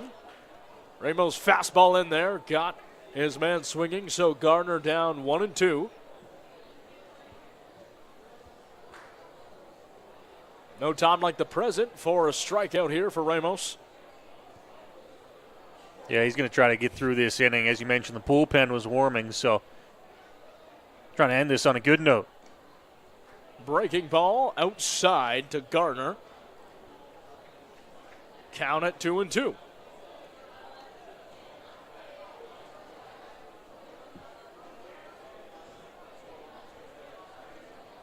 The 2-2 is swung on and fouled backwards. Villiers was looking like he was going to make that catch by his initial reaction, but it carried too far backwards. So Gardner keeping himself alive. Tommy Reyes Cruz still sitting comfortably at second base. Reyes Cruz will run now as that ball is lined, but directly into the glove of the first baseman, Kieran Bowles. So the Brantford Red Sox end the inning there, but the Majors add one more to their tally, increasing their lead to 5 now. When we come back, the Red Sox back at bat to try to lower this margin. You're watching Majors TV with Ty White and Noah Smith. Welcome to Labatt Park in London, Ontario, the world's oldest baseball grounds. Now through Labor Day, book your guided tour and walk the same field as Ty Cobb, Fergie Jenkins, Honus Wagner, and some of baseball's most legendary players. View artifacts from over the years inside the original 1940 clubhouse. Experience baseball history in London, Ontario. Book your guided tour at Labatt Park.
Welcome back to Labatt Memorial Park on a beautiful Friday night here at the Fork of the Thames in downtown London, with the Majors leading the Red Sox 5-0 through the first three. And there's the last one.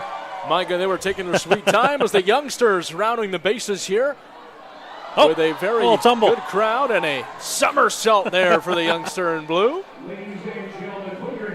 And I think we've got all 10s up here in the booth. Style points. Style points, baby.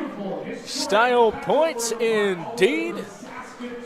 Mentioned for the first three, London up 5-0, and Daniel Gore remains on the mound. And we also have a change at second base now. It'll be number 97, Tyler Mosher, after we saw a freak accident as Tristan Osika got the back of his leg stepped on. So he'll be out for precautionary reasons, and Tyler Mosher in there at second. Yeah, it looked like he wasn't in a ton of pain, but they're going to play it, as you mentioned, on the side of precaution and make a change into the ballgame. Certainly smart when you're up 5-0 right now, and you have two more games after this coming in the next 2 days. Around the Intercounty Baseball League, only one other game tonight. The Maple Leafs are at Bernie Arbor Memorial Stadium taking on the Hamilton Cardinals. Only 2 games in the IBL tonight. That's because there was 3 of them last night. Welland to win over these Red Sox in Welland. Barrie was also in action. Busy night on Thursday. You don't see that too often. I was going to say it's definitely a rarity, and also a rarity to only have 2 games on a Friday night in the IBL. Exactly. So back up is Jeremy Villiers, doubled in his first at-bat. Gore in there and down low. Kitchener beat Chatham Kent 9-3, and Hamilton 11-1 over Barrie a night ago. And that's definitely something to note. Their 11-1 victory over the Baycats is not something to take lightly for the second-ranked team. Cardinals sitting in third. Welland in fourth, and of course the Majors in first. Fastball from Gore swung on and popped out high. Past the third baseman, Plaz, and it's going to drop in there.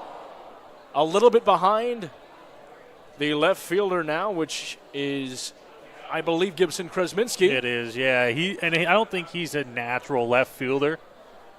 It's a tough ball to get to, and it was a long way to go off in foul territory.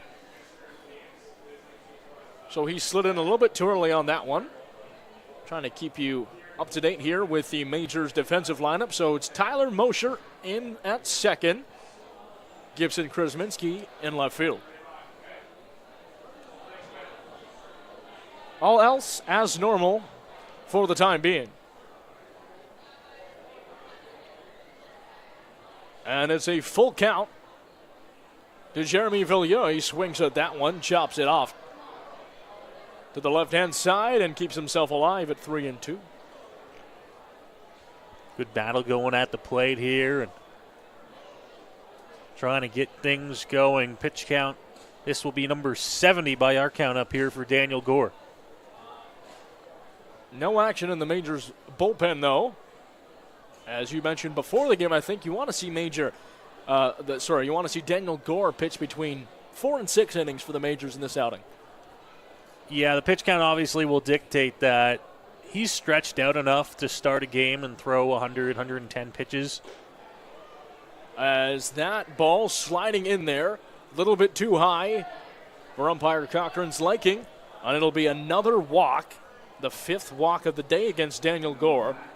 He's had trouble with that early on. Yeah, sorry, that walk's actually number 6. So, number 6? Yeah, that has been the issue for him tonight. He's had a good strikeout pitch working, 3 of those. He's held the Sox to just 1 hit. But lots of base runners, lots of traffic, and a lot of deep counts because of those walks. He had a situation where bases were loaded against him and got out of that situation because of the nice defensive play from Reyes Cruz. Over to, at the time, Tristan Osika to make the double play. That fastball was down inside for strike one. So the 0-1. And they're once again to Desai. Or I should say to Kieran Bowles now.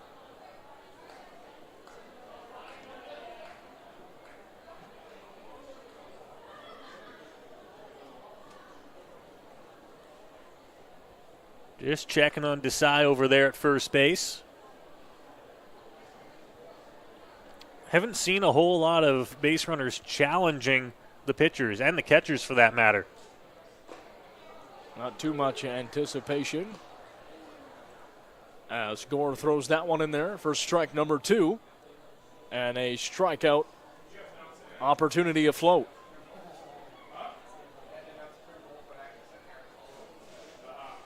The 1-2 to Kieran Bowles.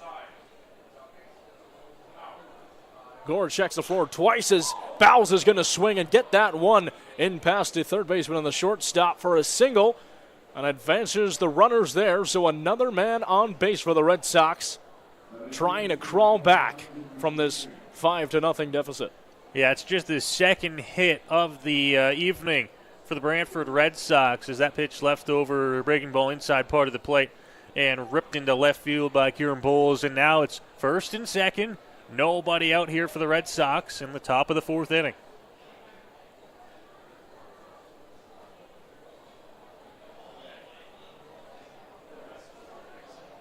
So they've had Desai sitting on second, Kieran Bowles on first, and Bateman up to bat. He walked in his first at bat. Yeah, like we've touched on, I'm still interested and kind of intrigued to see that there is not even any stretching down in the Majors bullpen right now. Yeah, nothing at all. No action whatsoever. We'll let you know as soon as we do see something, as we could hear that ball land on top of the roof. We're here in the Game Day London press box at Labatt Memorial Park. It is a busy weekend for the London Majors. We touched on that, the 3-3. So, like I said, you've got to get innings out of your starting pitchers, and why not? Here's the thing. You're working with a 5-0 lead right now. You've got a little bit of a cushion there. It'll just be more so managing the pitch count. Don't want to let him throw too much here. So Gore's fastball in there for strike 2. As 2 men are still on. No outs. The top of the fourth. And a great opportunity to crawl back here for the Red Sox. Slider down and away for a ball. Count it 2 apiece. Tomorrow it is a 1:05 first pitch in Welland. So, I've been on that bus before. It's an early trip leaving Labatt Park here in London before being back home on Sunday. So travel schedule doesn't do him any favors as that one misses outside and loads up the count. Line outside from Gore. Full count to Lucas Bateman. And a big pitch here to come. The 3-2 from Gore. In there, swung on to center field, and the play will be made by Champ Garner. And it appears as though Vapav Desai will decide to stay at second base, and he will not make that run across. So the Majors with their first out of the fourth inning. Got a pretty good piece of that one. Drove it out to center field, but it was basically right at Champ Garner in center. Big first out, and now once again the Majors in a spot here where a ground ball can get you out of the inning. And it's Jared Lupton who rolls to the plate. Lupton grounded out in his first at bat. Showed there that he might have tried to bunt, but it will amount to nothing in the end. Just 1 ball, no strikes, and 1 out.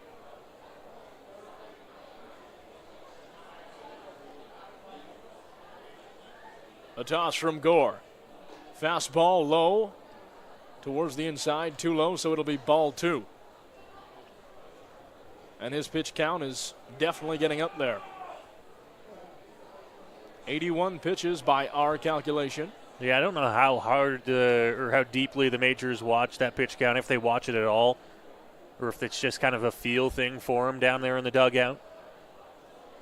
But it's getting to that spot now where if he doesn't get some outs and get them quick here on the top of the fourth, this could be the last inning he goes.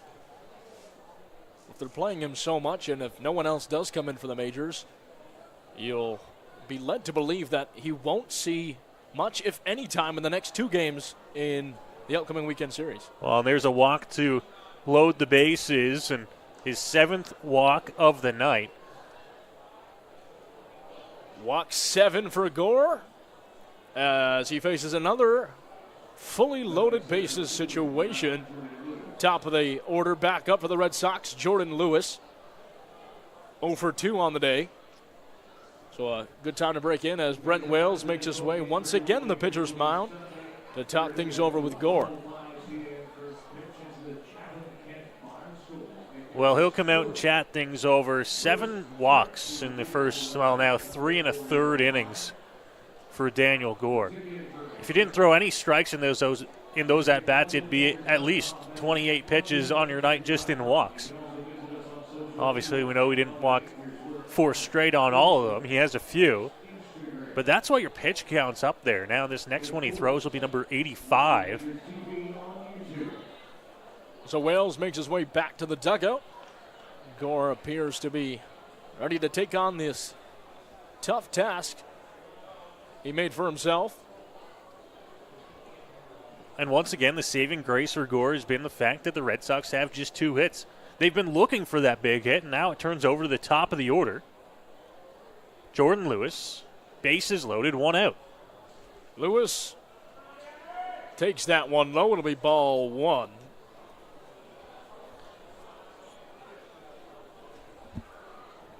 And Daniel Gore still very much in a quandary.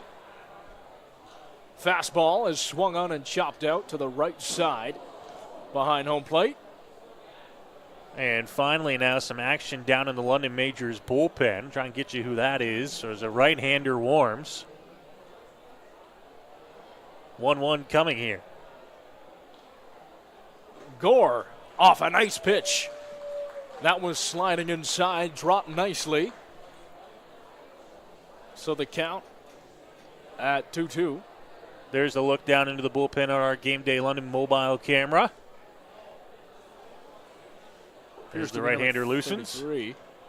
As another sliding ball. This one is going to be a tough play for Mosher. It'll drop in. So the Red Sox will score 1. Trying to get around for 2, and that man is safe. Yes, in there and safe. A controversial call to the crowd here, but the Red Sox score 2. An RBI double for Jordan Lewis. And the Majors lead just like that, cut down to only 3. Well, laced that one just over top of the second baseman. Didn't get it very far, but a great jump at second base by Kieran Bowles. Scores 2 for the Sox on the single by Jordan Lewis. And now the Sox rolling here in the top of the 4th inning. So it looked like Vaibhav Desai was in there to score, Kieran Bowles in there to score, and Jared Lupton sits on second base. Well, and this looks like it will be the end of the line as we'll get our first pitching change of the game. That pitching change is brought to you by Throw, London's original knife throwing. As the major. Hi, my name is Jess and I'm a lane coach at Throw London. If you want to come throw some big axes, come on down to the East End. You've got to be 13 years old, but anybody older can throw. We've got leagues. You can book an event with your friends, family, celebrate, whatever you want. We've got a bar. Come on down. Welcome back to Labatt Memorial Park. Thanks so much. That was our sponsor for our pitching change. Throw, London's original knife throwing, is Skylar Janice getting loose on the mound, as he will come in to relieve the efforts of Daniel Gore after letting up 2 runs. Well, Janice will come in, and the big right-hander's task, 2 runners aboard, 1 out here in the inning, and try and limit the damage here in the 4th, and maybe give the Majors 2, 3, maybe 4 innings out of the bullpen to kind of bridge the gap here in this game. Gore finishes with 88 pitches by our count. The walks piled up, and the hit that knocked him out of the game, the third hit of the game for the Red Sox, has made it 5-2. So still some work to be done here for the Majors. Definitely a fork in the road as the Red Sox have players on first and second and only trail by 3.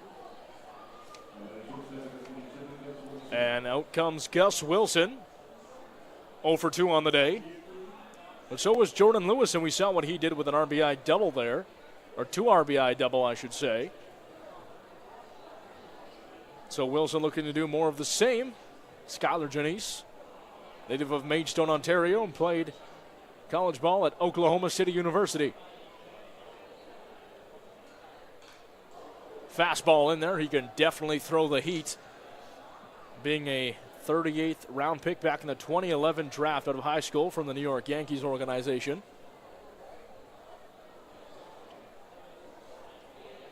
Count at 0-1.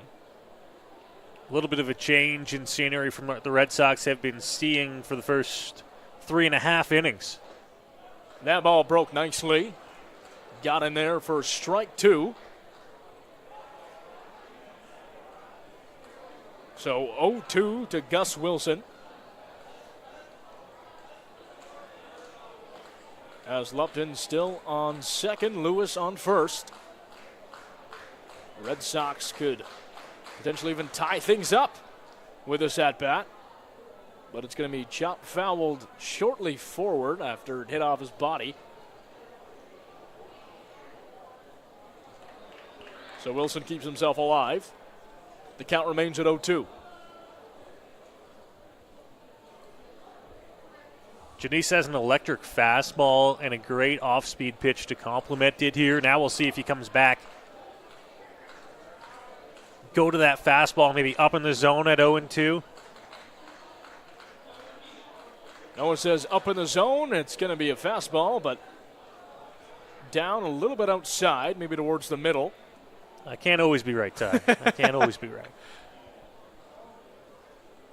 Actually had our very own Justin Koehler on the call with me last game. He had a few good predictions that came true, reminiscent of Tony Romo calling NFL games. Not quite there yet. Now, what's that saying? Even a broken clock is right twice a day, something like that? As a fastball down low, DeOlio trying to pick off his man, and he will! What a play from Eduardo DeOlio over to Caden Cardoso to punch out the Red Sox at first base. And the strikeout, it's going to be a double play. A double play there for the Majors. What a fantastic sequence of defense there. We saw something similar from DeOlio that ended the game versus the Cardinals last time out. And he's going to make that throw after the strikeout from Skylar Janice to get the Majors out of a pickle. What a fantastic play there. Wow, that was really clean from the Majors on defense there. Eduardo DeOlio. You get a look into the dugout there on our Game Day London mobile cam. He's fired up. Big defensive play. That's how you do it. Give yourself a chance. So one of the plays of the game perhaps there from Eduardo DeOlio. As in this 4th inning stretch, I'm going to check in. Our very own Justin Koehler caught up with pitcher Travis Keys before the start of this one for an interview. So I'm here with pitcher Travis Keys. Travis, how's your day going so far? Good. You? Pretty good so far. So you've clearly had a bit of success to get the season going so far. What has been one of the key parts that have been contributing to that? Oh, honestly, just filling up the zone, getting at them, and we got a great defense, so just put the ball in play and let them do their thing behind me. Spectacular. Yeah, a lot of people will say just throw strikes and then trust the defense sort of thing. So glad to hear that kind of holds true. And then with that, on the other side of the coin, what have been some of the things that you're still working on personally, or things that you're hoping to change as the season starts to progress? Working on everything every day. I mean, still just trying to sharpen up and get ready for the rest of the year, yeah. Perfect. And so thank you very much. And we'll send it back up to Ty and Noah in the Game Day press box. Welcome back inside Labatt Memorial Park, where Cal Kirby, coach of the Red Sox, was just talking things over there with umpire Cochran. after a fantastic double play from the Majors to end the fourth inning. That was all compliments, right? Nothing going on there except for just some chatting around. Surely a calm exchange from the two parties. It looked a little heated as we were in the interview there talking to, Justin had a chance to stand up and talk to Travis Keys prior to today's game and talk about his start, his first season with the Majors here. And he's off to a pretty good start. He's had some electric starts and what it means to pitch here in the Forest City for his hometown team, and some things that he can work on, some things that he's liked from his start to the season here in the Pinstripes. So back at bat. Well, actually for the first time tonight, Tyler Mosher, who came in for Tristan Osika. So he's checking in. As well, we're going to have Isaiah Ramos staying out there on the mound,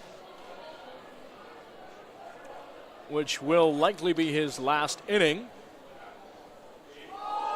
As Mitch Britton out there as Mosher takes one, and the ump will go have tossed the ball right in his face, actually, as Mosher reaches first.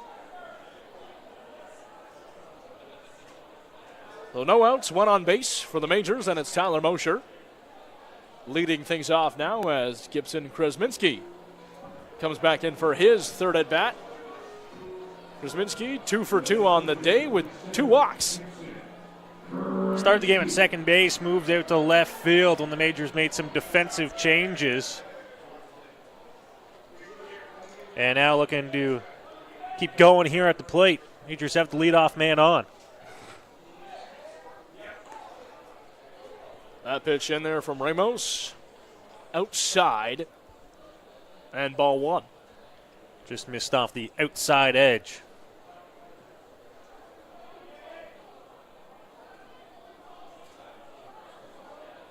The 1-0 from Ramos as we see Mosher going. He'll have to unfortunately trot right back though. Really the first bit of ambitious base running that we've seen this evening.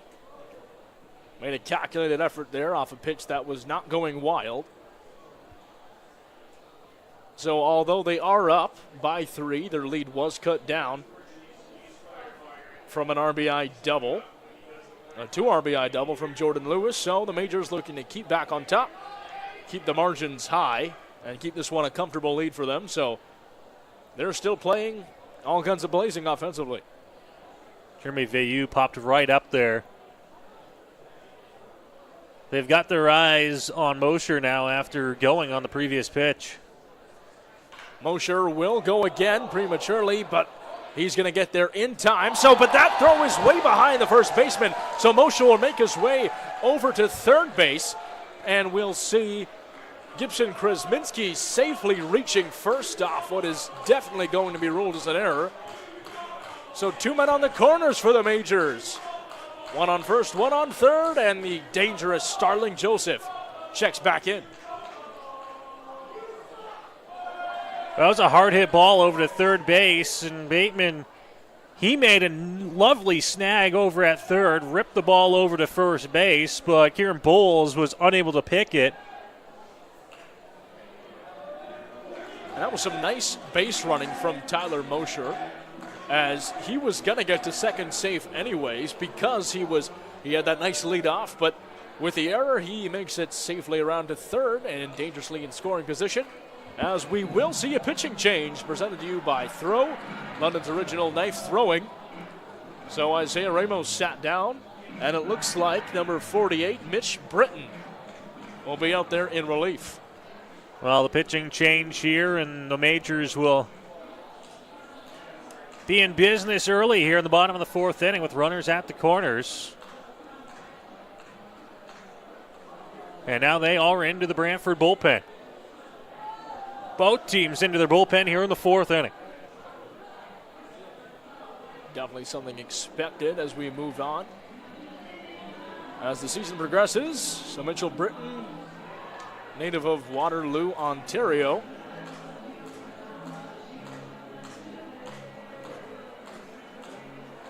he's checking in for the first time tonight. or excuse me, actually it'll be number 49, Gabe Bruder. Not Britton, hold off on Britton, and Bruder comes back in. Bruder has seen some time this year. Bruder from Beaufort, Ontario. Played in the WSHL for the Plattsville Lakers in 2022-23. Career in 42 games, 2-7 record, 8.52 ERA through 81.1 innings pitched. Bruder's been in the lineup frequently for the Red Sox over the years. Came into these games, and I think he's usually done a pretty good job at getting through these middle innings. Call it a cleanup role, call it what you want, but gets the Sox through these middle innings and keeps them in ball games. And that's definitely his task here as he makes his way in at the bottom of the fourth. And in the Majors order, Starling Joseph will be at bat. So Joseph with a chance to do even more damage. He singled in his first time out. Second time around made it even worse for the Red Sox with a 3 RBI double.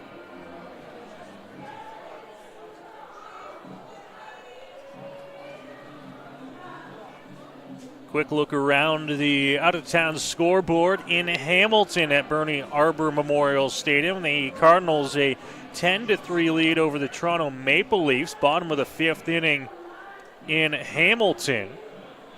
In Major League Baseball, top of the ninth inning in Toronto. Blue Jays and Pirates tied at 1. Tigers are in Boston tonight. They trail 7-3, top of the eighth. And now Starling Joseph will stroll to the plate here for the Majors. His third at bat, the native from San Pedro de Macua, Dominican Republic. Same hometown as Sammy Sosa.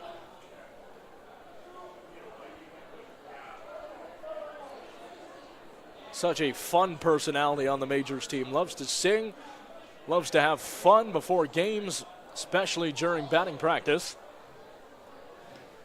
And a fantastic personality to have in the clubhouse. He's one of those guys, he rolled in here, and it didn't take longer than a week and a half for the fans to take to Starling Joseph. As we hear some geese chants, a number of geese making their way over Labatt Memorial Park tonight. So the Ospreys Thunder is stolen as that ball smoked up the second base line. It will score. Tyler Mosher and Starling Joseph 3 for 3 in this one. What a prolific start for one of the Intercounty Baseball League's best hitters. Well, he came right to him there, up the middle with the base hit, and it's a 6-2 Majors lead. An RBI single for Starling Joseph. 4 RBIs so far on the night, 3 hits. You really couldn't start off much better than that, Noah. No, you can't ask for a better start, and doing a fantastic job at the dish. Runs in 3 straight innings now for the Majors in a 6-2 lead. And the dangerous Caden Cardoso checks back in. He's 0 for 2 with 2 strikeouts. Definitely uncharacteristic of him, as Cochran's going to have a discussion here with Gabe Bruder. Well, Cochran's coming out. Steve Cochran, the home plate umpire, crew chief for tonight's ball game. Intercounty Baseball League, one of the things that they're doing this year, help speed up the games. They're limiting mound visits. So what the home plate umpire does, he goes out there and just makes sure that this is a legal visit to the mound between a pitcher and a catcher. It doesn't count towards any of their visits for the game. You can talk about being crossed up, I believe, injuries, stuff like that. Game plan, how you're going to approach a batter, does not qualify. Cardoso has that one way inside him, but Cochran's going to call that a strike. I don't know about that one, Noah. Looked to be very much inside, so much so that there was no hesitation whatsoever from Caden Cardoso. Majors lead at 4 now, leading 6-2 with 2 runners on. Starling Joseph at first and Krasminski at second as Cardoso's going to chop a deep one out, and it will be caught. Nice play and a deep run that Desai had to make there, the left fielder. But it will punch out Caden Cardoso, so should be 2 outs now. As Eduardo De Olio steps back into the batter's box. That's just the first out on the flyout, but man, Desai had to go a long way to get that ball down the left field line. It looks like an easy catch. I promise you it is far from an easy catch. Running that far, you have to watch out for the wall. He caught that just about on the warning track near the Majors bullpen. As you can tell very clearly now inside Labatt Memorial Park, it's officially dark all around as De Olio chops that one out. Down 0-1 in the count. Nice and dark here, and Friday night lights for this fantastic baseball game. More of a chill in the ballpark as the evening has progressed. 1 out at the bottom of the 4th. Majors looking to increase their tally as De Olio smokes one. But that'll be well foul, but he caught a piece of that and launched it, Noah. He was just out in front of that pitch. He knew he was on it. But on the box score, it's a long foul ball. It's a strike, and it's 0-2 here for Gabe Bruder on the hill.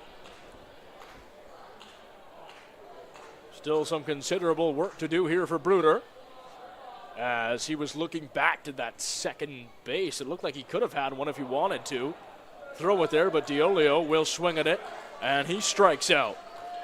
So a strikeout, important strikeout, might I add, for Gabe Bruder as he sits down Eduardo De Olio. Yeah, works through, gets past the big bopping bat of Eduardo De Olio, strikes him out, and 2 gone here. And it'll bring Cleveland Brownlee to the plate. Brownlee 1 for 2 on the day, singled in his first at bat. A fly out in his second. And things a little bit easier now for Gabe Bruder. A lot of different situations in which he can close out this 4th inning. The Majors already have 1 run so far in the 4th.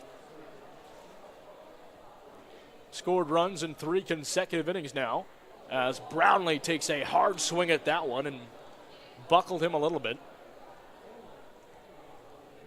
Looked to be a little bit uncomfortable after taking that hard swing. Yeah, he's going to try and keep his head on this one. Found himself out in front of that first pitch, off-speed pitch. A great toss there from Gabe Bruder. The 0-1 to Brownlee. Fastball swung on by Brownlee. A play is going to have to be made by Gus Wilson, who gets it over to third base, he chooses, and takes out the Majors here at the bottom of the 4th, but not before they were able to add 1 run to their tally. Majors scoring runs in the last 3 consecutive innings, and the Red Sox will be at bat when we come back. Majors leading 6-2. You're watching Majors TV with Ty White and Noah Smith. Hello, my name is Jim Nutter with Nutter's Award Store. Come along with me on a virtual tour to take a look at our amazing products and services that we're able to provide to you to help you with your recreation needs.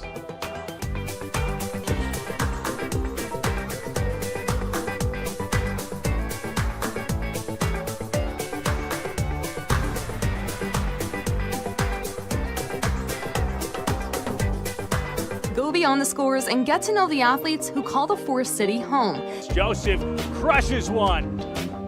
Game Day London brings you in-depth stories and conversations about London's major teams and the athletes. Whether it's in the rink with the Knights or on the field with the Majors, Game Day London has you covered from the start.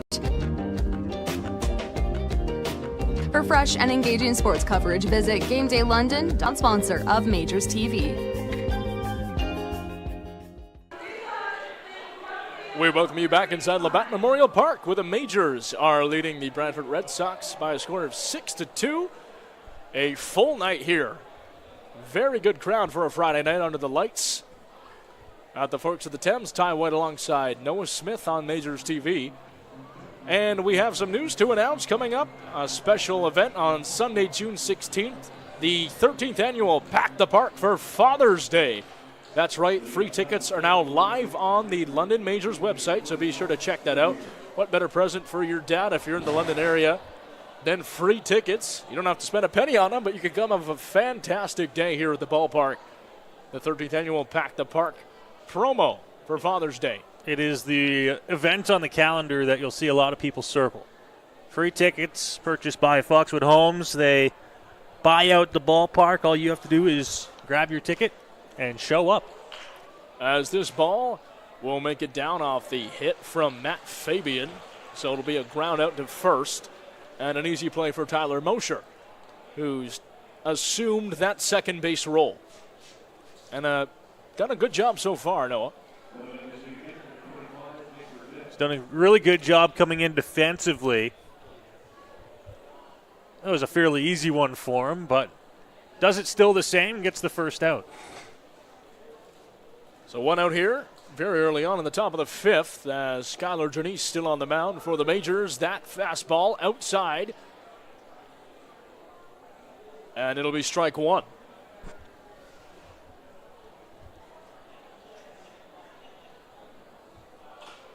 Second fastball is swung on again, and that'll be the second strike. So Nick Burdett quickly down 0-2.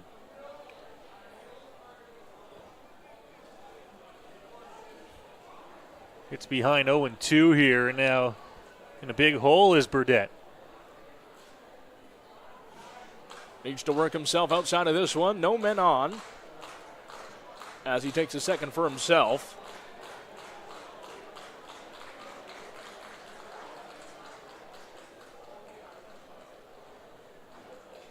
The 0-2 from Janice. And they're swung on and past the dugout side. It's going to be caught by a fan. And a nice play there. If we were on a Savannah Bananas game, that would be considered an out. Yes, it would. No benefit of that here. Not with the old school rules of the IBL. More than 100 years of history now for the London organization. Like at the world's oldest baseball grounds, Labatt Memorial Park, since 1877. Seen a lot of big names over the years come on this grounds. Ty Cobb among them. Yeah, you've seen. I'm sure you've seen our commercials rolling here in the broadcast tonight. Labatt Park Tour is getting back underway, I believe, next week, June the 5th. Ooh, tough take there. Lots of history here, definitely a tough take. Ty Cobb, you have a lot of fantastic players here over the years. I believe also Honus Wagner played a game here. George Mooney Gibson, Londoner. Of course, Fergie Jenkins. You'll see, I would think, a fair amount of him around the IBL this season. He's an ambassador, part of the Chatham-Kent Barnstormers organization. As this ball is crushed, but right into the hands of Chet Garner for an easy catch for him off a ball that was lined out to him by Nick Burdett. So Nick Burdett flies out, and 2 down for the Majors in the top of the fifth. Yeah, good job there. Getting the bat on that one by Nick Burdett. Hit it pretty hard, but he was right at the center fielder for the second out of the top of the fifth inning. So back in now, Jeremy Villiers. 2 for 2 on the day. Had a double in his first at bat. As this one is a fastball inside, taken for ball 1.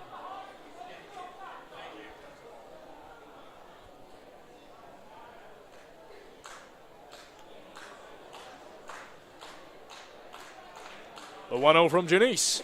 Swung on hard. Nice pitch there from the fastball from Janice. Can definitely lay down the hammer when he wants to. Oh, he certainly can. Great job there attacking the zone. Who's the count to 1-1?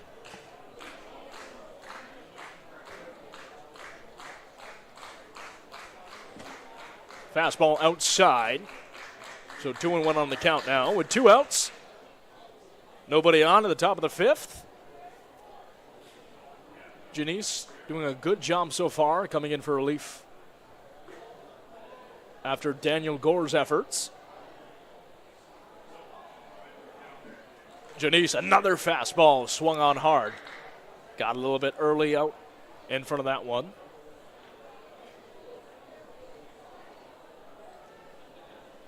Count at 2-2 now. Strikeout opportunity.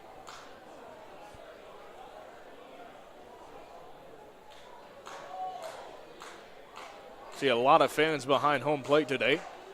Great crowd, great atmosphere here in London. As Janice's fastball is too low.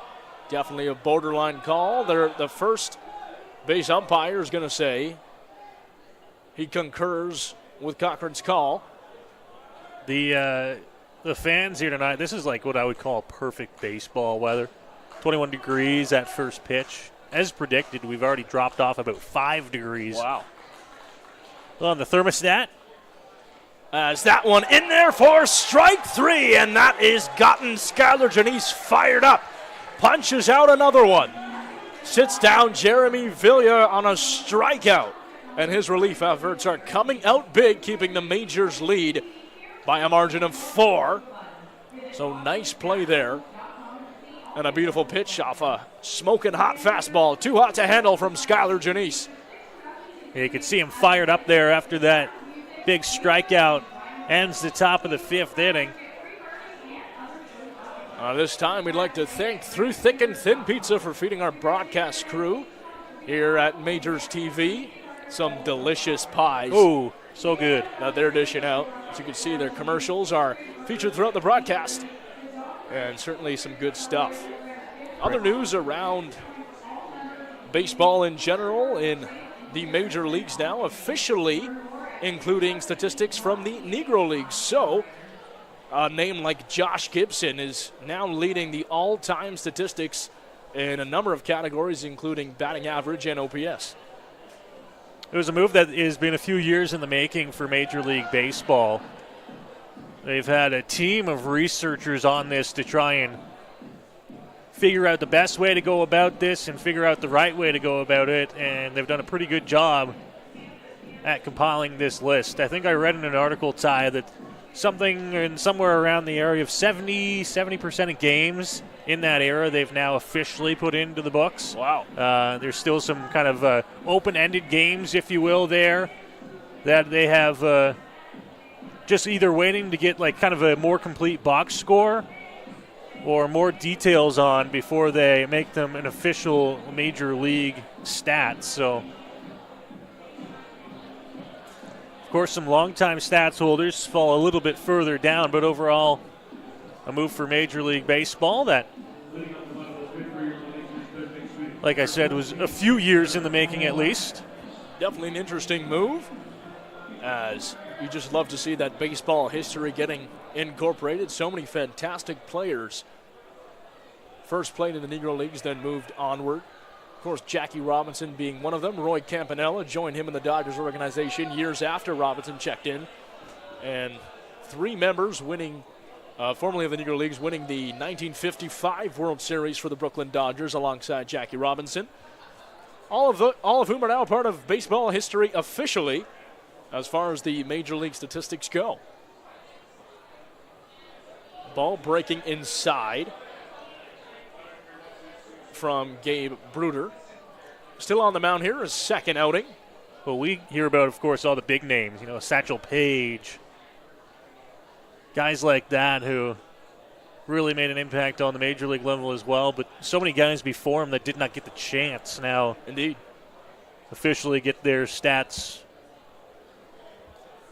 honored by Major League Baseball. Count 2-1 now.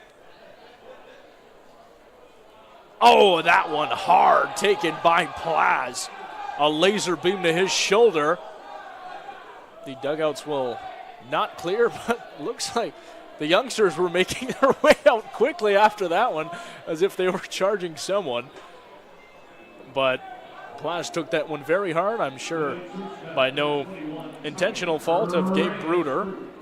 But nonetheless, he'll make it to first base for the first time today. Struck out and then a sac fly, and now he walks as Tommy Reyes Cruz 2 for 2 on the day, checking back in. Well, Ty, just an update for those who are watching us and maybe flipping back and forth, or not flipping back and forth between us and the CHL's Memorial Cup, as that one fouled back to the screen. It looks like London knows their opponent for Sunday night's Memorial Cup final. The Saginaw Spirit dousing the Moose Jaw Warriors right now, a score of 6-1. Wow. So pretty much a done deal there. And Saginaw will have home ice advantage. Not on the official score sheet, but you know they will in their own building. Similar to what the Knights did back in 2005. You get to play for the Memorial Cup in front of your hometown fans. And if it's anything like that playoff series in the Western Conference went like for London and Saginaw, and the game in the Memorial Cup, well, we're in for a good one on Sunday. And we'll be home, likely just in time to watch it. Definitely. As Plaz will officially go, but Reyes Cruz rips one down the right field side. Plaz around to third base in there safely. And London has painted the corners once again off a single from Tommy Reyes Cruz.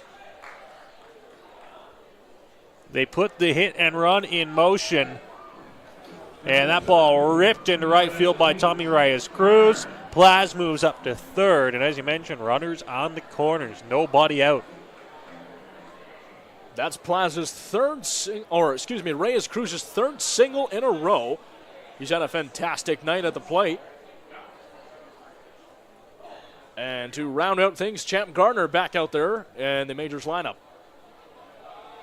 Taking off the knees, he had to catch that one quickly, was the catcher, Villiers. As with no outs here at the bottom of the fifth, it's going to be a tough situation to get out of without conceding any more runs for the Red Sox. They have a man warming up in the bullpen. We'll get you that name shortly. As fastball high to Champ Gardner.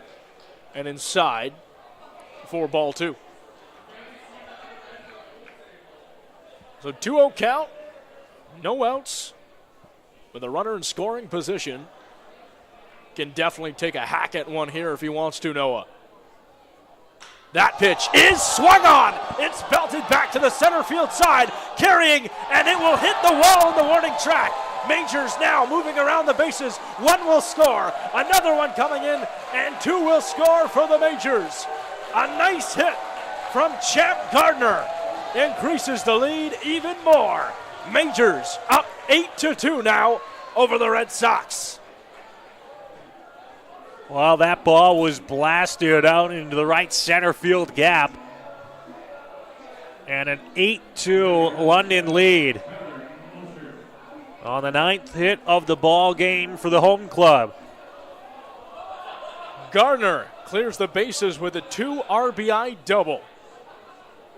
And what a hit from that man. Increases the lead now to 6 for London. As Mosher takes a hard swing at that one. Perfect timing. He sent that one all the way back to the warning track, Noah. Really got a hold of it. Rip that ball. That's trouble. In almost every ballpark in the IBL, that one has a chance to leave the yard, but a lot of room out there here in London, and he'll take the double. He's not going to be upset about that by any means. 2 runs come in to score. Champ Gardner now with 2 RBI doubles on the day. 3 runs batted in total. Puts himself in contention for player of the game as Mosher takes a hard swing at that one. Count it 1-2. Still no outs here, though, for the Red Sox. Another arm warming down in the Brantford bullpen.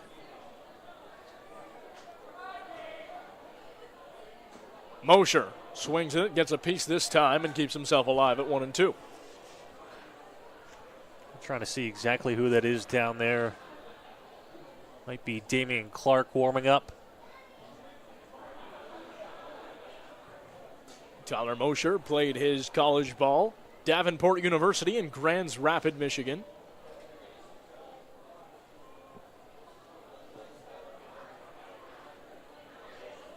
This fastball offering is swung on by Mosher. It'll get by the second baseman as Champ Gardner rounds third in there to score once again. The Majors put another one onto their tally. They lead 9-2 now off an RBI single from Ty Mosher.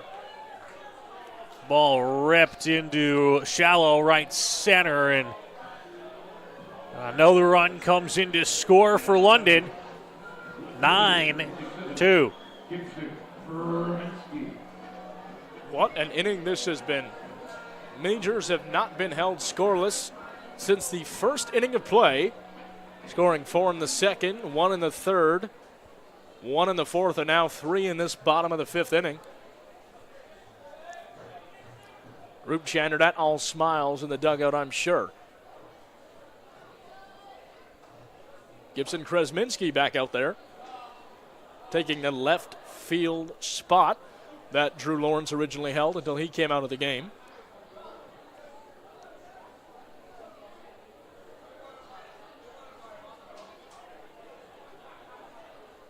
Bruder's pitch is swung on, a nasty pitch from him. Gets ahead 0-2 here, and now you got to try and find outs any way you can. Still no outs here. 0-2 count. Mosher on first. Ball is well inside. Mosher considered taking the run, but he will go back to first. As Gabe Bruder needs to get things under control. Having a tough time in his outing now.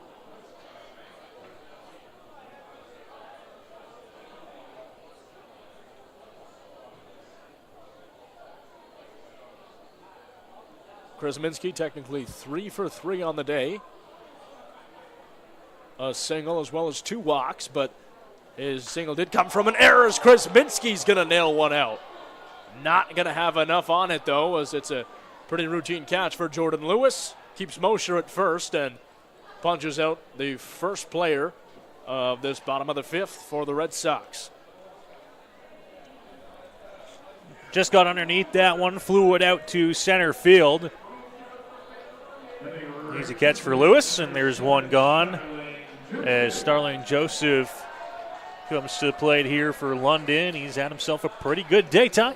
Definitely. 3 for 3. Not just any 3 for the 3, though, as he has 4 RBIs to his name, a double, 2 singles, and has made a joke of the Red Sox pitching so far, smashing everything that's come his way. He'll look to continue that right now as Mosher will get over the Villia will not even attempt the throw to second, and Mosher in there safely. So a stolen base for the London Majors as they are not taking their foot off the gas pedal. Trying to get up to double digits here this inning. 3 runs already across, 9 total on the board for London. They still need to get through Starling Joseph. Joseph takes a hard swing at that one. Fastball inside will get in there for strike 1. Count at 1 apiece.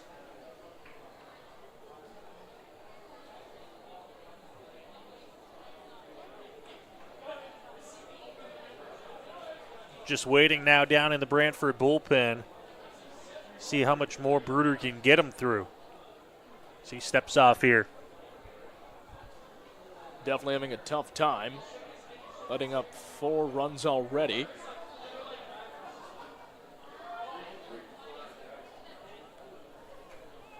Three have come in this inning as he takes another second for himself. Prolonged at bat here. And we'll see how Joseph can deal with it. 1-1 to Joseph. Breaking ball down in the dirt. Mosher goes back to second. And count it 2-1 now.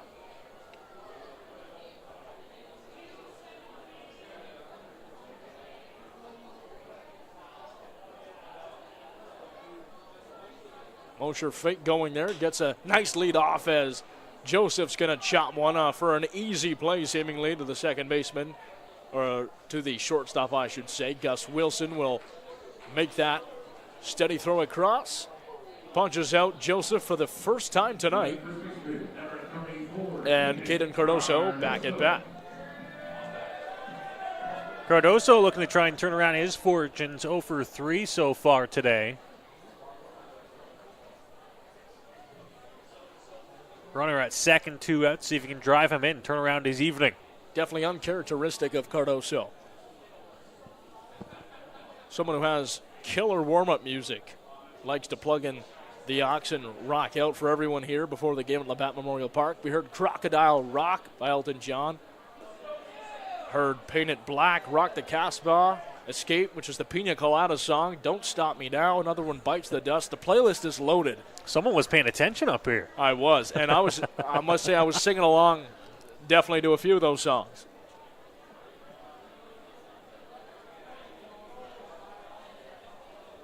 One 0 down on the dirt for ball 2. 2 outs now. Red Sox could really use it out here to get themselves out of a desperate situation.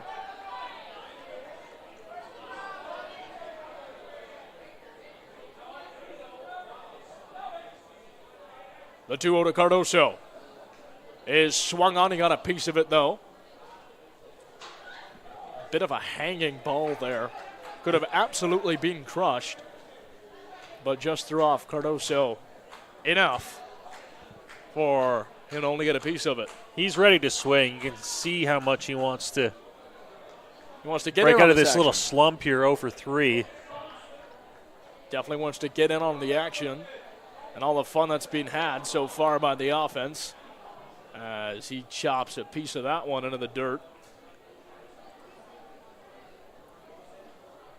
Count it 2 apiece.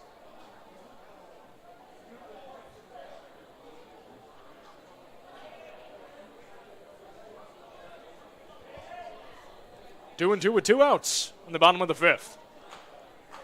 Gabe Bruder. That pitch delivered. Cardoso swings and nails one. It's traveling back at the wall. Does not have enough, though. Only made it as far as the warning track. And almost bomb from Caden Cardoso is robbed in the end by Matt Fabian. So the Majors out in this inning, but not without scoring 3 more runs that they added to their tally.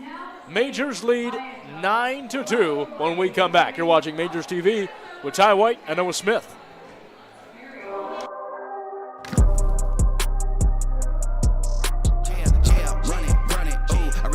My time, think it's my year, yeah. I really feel it's my time, think it's my year. They gon' have to retire my jersey early. Whole crew coming, had to work something, cause I had nothing in my pocket, yeah, I did all that. Big plans, partners trying to make profits, yeah, I did all that. Work, sweat, and tears breaking, even no wins, yeah, I did all that. Had to make it happen, putting hours in my practice, I did all that, yeah. Run it, ooh. I really feel it's my time, think it's my year, yeah. I really feel it's my time, think it's my.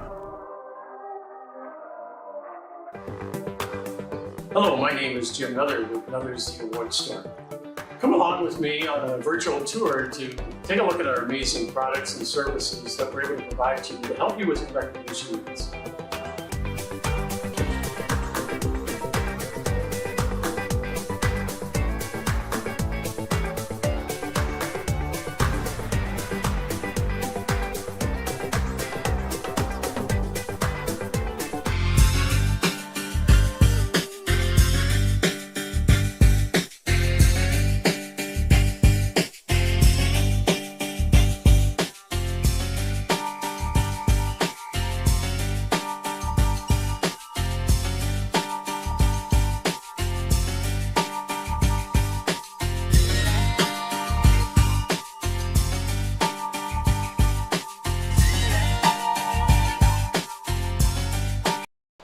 Welcome back inside Labatt Memorial Park, where the London Majors currently have a handsome lead over the Brantford Red Sox, 9-2, after 3 innings in that 5th, or 3 runs in that 5th inning, I should say.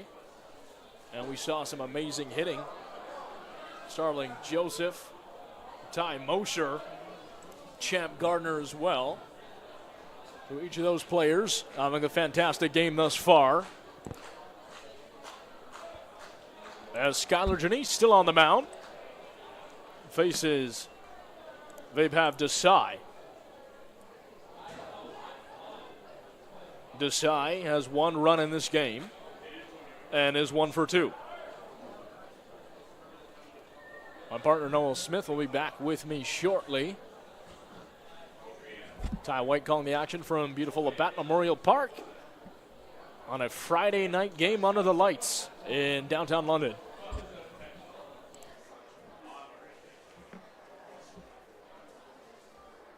Majors have seen pretty good pitching so far. Skylar Janice done well in relief for Daniel Gore.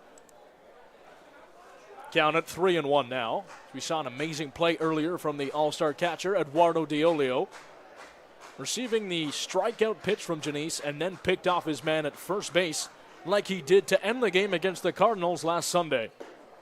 Janice's bullet is upstairs for 3-1.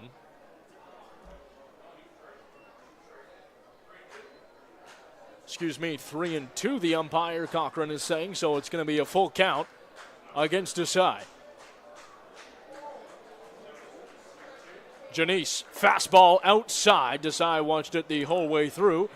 He'll trot over to first base, and that'll be a walk against Janice.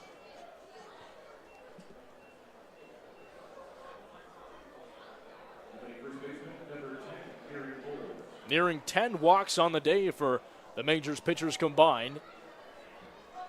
As Kieran Bowles checks back in.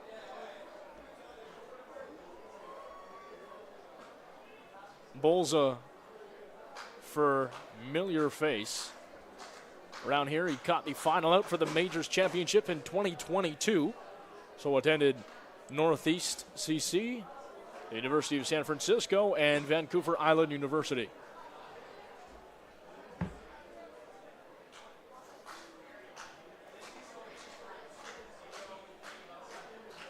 The 1-0. Fastball in there. That fastball has been working so far for Skylar Janice, and he'll stick with it.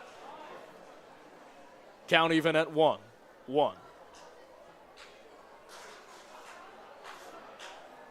Desai still on first. No outs for the Majors. A ball that was curving downwards is not going to be called for a strike. It's ball 2. And Janice had a good long look over at Cochran, the umpire, in disagreement. Fastball inside. Outside, I should say, and watched the whole way through from Bowles. Count it 2-2.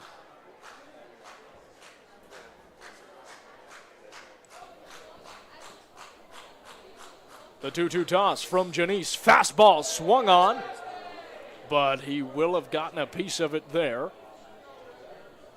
Just a small tick off from Kieran Bowles to keep himself alive off a bullet of a fastball from Skylar Janice.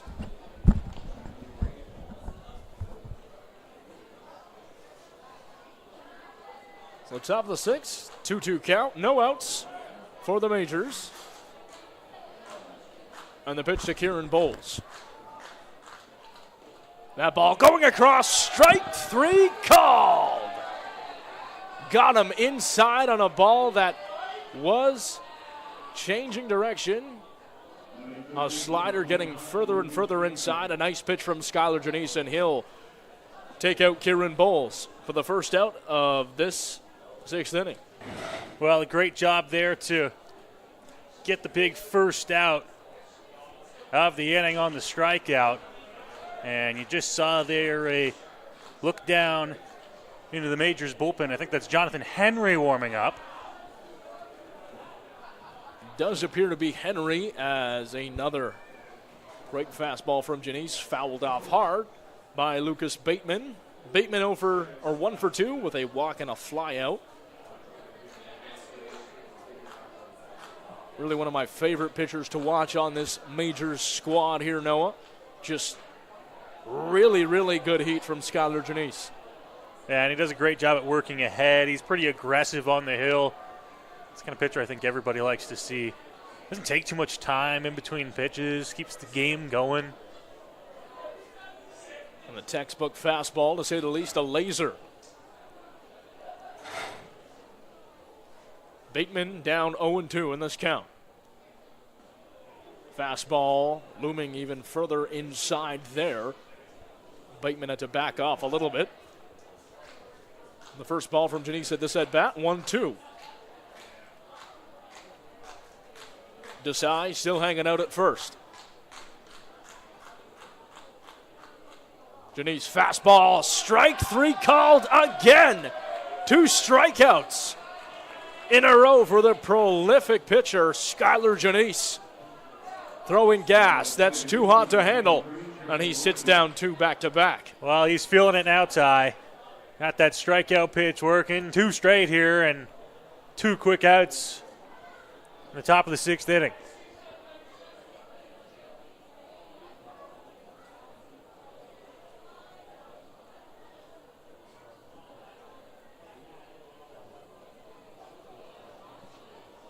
So the bottom of the order back now for the Red Sox. Jared Lupton, as he's going to poke one out past Victor Plaz. It's going to get down nicely, and Desai is going to be able to get around to third. So much so as Lupton is going to get to second. So it'll be a double for Lupton there. And an important hit if the Red Sox are going to try to climb back in this one. But it'll be a double for Jared Lupton. Well, a good piece of hitting there. Lupton gets the double down the line. And now the Sox have a chance to score a couple runs here with one more hit.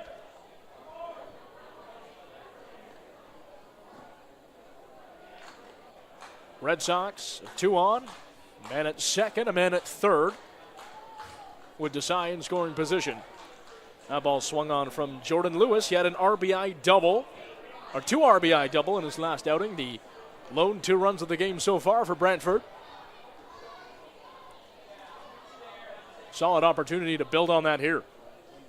Janice, that ball was getting down, and it will be called for a strike off one of the few pitches that wasn't a fastball. Dropped it in there. Now he's got a chance way up in the count here. 0-2. Your options really endless. Curveball offside the plate. After the curve, 0-2 is a fastball that's going to get down, so Desai will make the run, and he'll get to home safely off a wild pitch downwards on the fastball from Janice, so Desai will score, putting this one back at a 6-run game. Majors lead 9-3. That is not what I had planned, Ty. Nor did Janice side, fair to say.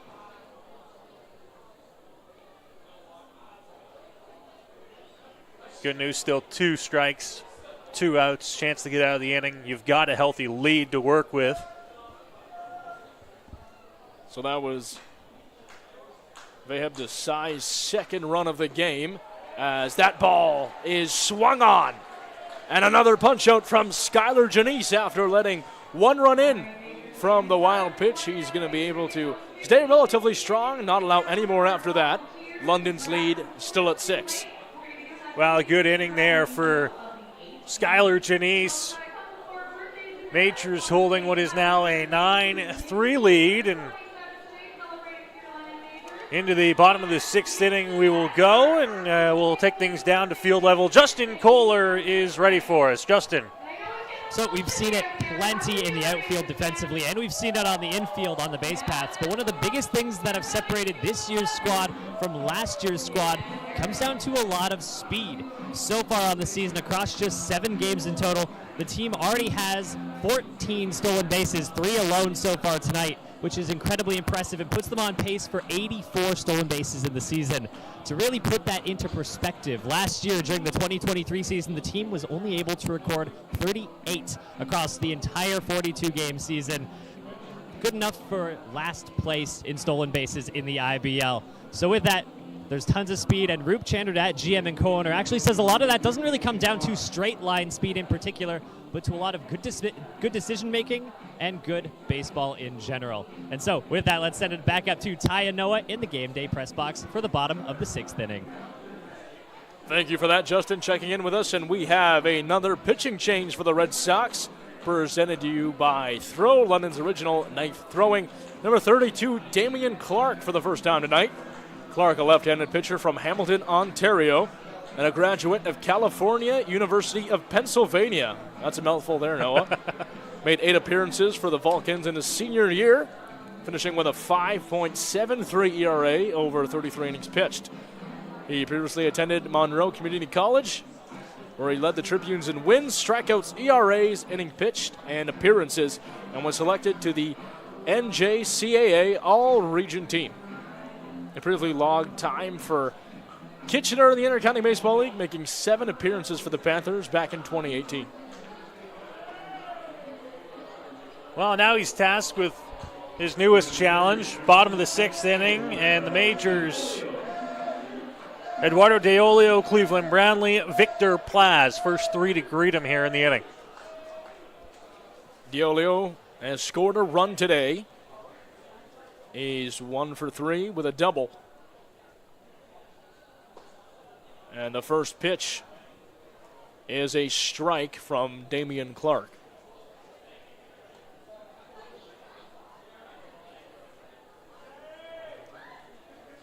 So 0-1 to Deolio.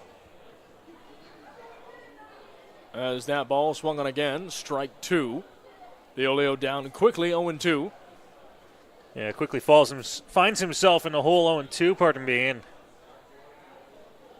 this is where he'll have to try and bear down.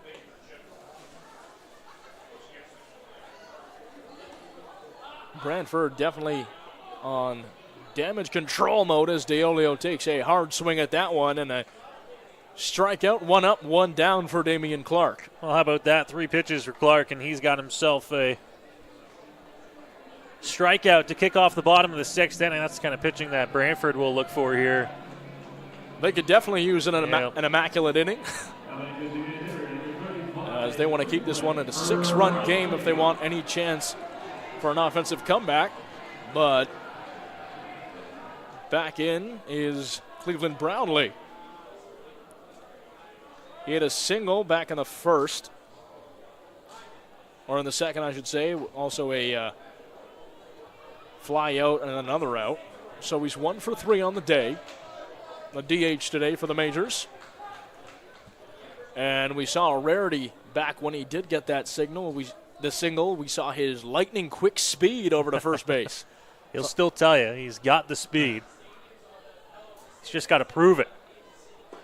14 years have gone by. He hasn't got any slower, according to him, as he takes strike 1 right there, or strike 2, I should say. He was looking the whole way through. The crowd didn't like that one. A chance for another punch out here. Brownlee gets a piece of it. He's going to hit it right over to Gus Wilson. Wilson will make the throw, and the lightning quick speed isn't there this time from Brownlee. So he's sat down. 2 outs now for the Red Sox in the bottom of the 6th. Well, making quick work of the Majors here in the bottom of inning number 6.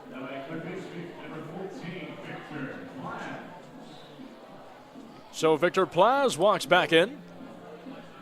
He's 1 for 3, but he did have a sac fly earlier in this one. Also playing right defensively today.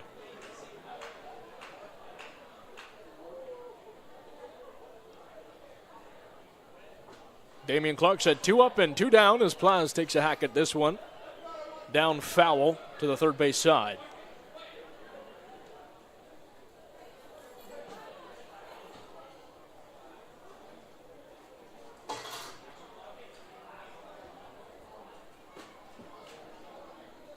The 0-1 from Damian Clark. A nice breaking ball outside. Hit the ground just at the right time. And had Plaz reaching on that one. A nasty pitch from Damian Clark.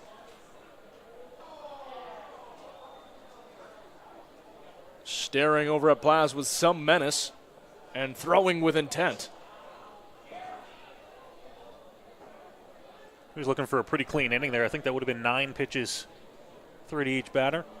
Just missed out on the immaculate inning. Got the ground out to Brownlee, of course, but other than that, throwing really well here in the bottom of the 6th inning. The 1-2 to Plaz is a fastball low and outside. Way outside in the dirt. Count back even at 2-2.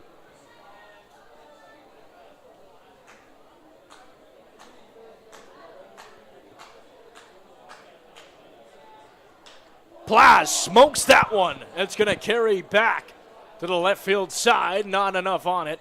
And Desai makes the play. So for the first time in 5 innings, the London Majors held scoreless by Damian Clark this time. The Red Sox look to make their assault on this Majors League when we come back. You're watching Majors TV with Ty White and Noah Smith. Welcome to Labatt Park in London, Ontario, the world's oldest baseball grounds.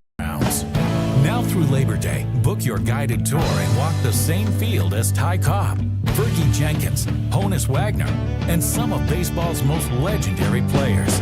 View artifacts from over the years inside the original 1940 clubhouse.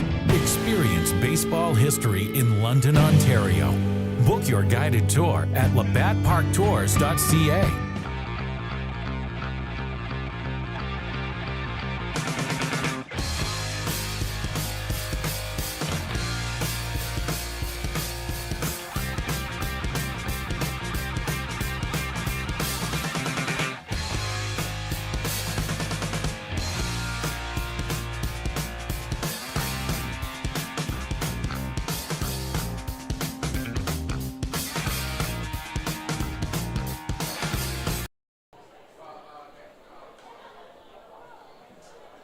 Welcome back to downtown London at Labatt Memorial Park, where the London Majors are currently beating the Brantford Red Sox by a score of 9-3, margin of 6 runs, and we have a pitching change. All pitching changes are presented to you by Throw, London's original knife throwing. It will be Jonathan Henry, the third Major to get time today, out on the mound. Well, coming into the ball game here, Majors have a 6-run lead. Didn't get anything for the first time since the first inning in the bottom of inning number 6. But they'll come out here, stake to a 6-run lead. And the Majors doing one of two things here. They're either going to try and give guys a few innings here, a few innings there, or they might see if they can run Henry here for the rest of the ball game. Which, if the Majors stay in the lead, would be 3 more innings of work here for Henry. Going over lineup cards down to the left of home plate is the Red Sox skipper. He'll head over now to the London bench. Looks like he's satisfied Steve Cochran, the home plate umpire. And we have a Red Sox player warming up in the bullpen as well, so we'll keep our eye on that. And also appears to be a change at catcher for the Majors, Noah. We'll get you that information when we figure out who it is. As the first pitch from Jonathan Henry, low on a fastball, and it's 1-0. Can't pick up the number with the equipment on. I believe it's Brad Verhoeven behind the dish. Quickly works the count here, 1-1. So we'll keep an eye on that. We're pretty sure it's Brad Verhoeven. As this one is swung on by Gus Wilson over Victor Plaz, the third baseman, running in on time to make a beautiful pick there. Gets it over to Cardoso. A nice snag off the ground and good bit of defense from Victor Plaz to get Wilson out. Yeah, great job there. And that's not that's not an easy play, pardon me. Makes it look easy, though. And there's one gone quickly here. So we'll get Plaz. Plays that third base position very well defensively. Such an upside to have a guy like that at the hot corner. Definitely, and certainly was an ambiguous ball as that curve is in there for strike one from Henry. As you could have gone either way, Victor Plaz was there, but also Reyes Cruz was in the area as well. Plaz calling off Reyes Cruz in the end to make the clean cut throw across to first. 1-1 from Henry, or 0-1 from Henry in there again. Count even at 1 apiece now after the ball.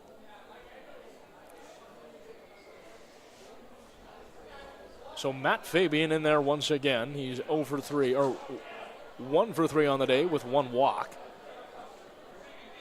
Playing right field for the Red Sox today.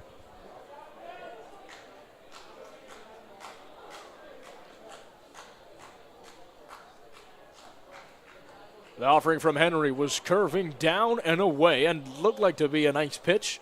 Certainly something chaseable for Fabian, but he'll watch it go down.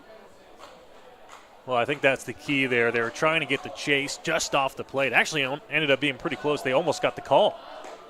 That ball, a fastball in there, and it will strike out Matt Fabian.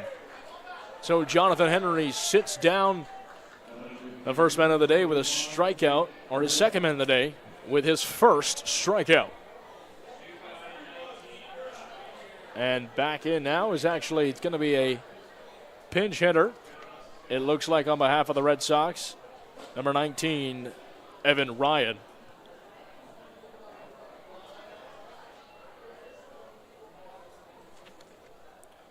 So we'll keep an eye on that. Evan Ryan replacing Nick Burdett as he smokes one down the left field side. It's going to stay fair. And he'll trot safely into first. So at his first at-bat, he'll go 1 for 1. Yeah, he wasted no time jumping on the first pitch he sees and ripping it into left field.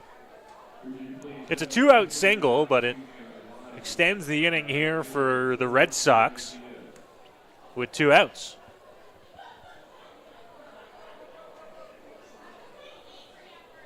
You just need to see ball, hit ball at this point if you're the Red Sox. Still got a steep mountain to climb if they're going to make any sort of comeback. Jeremy Villieu back once again. He's 2 for 3 on the day with a double and a walk.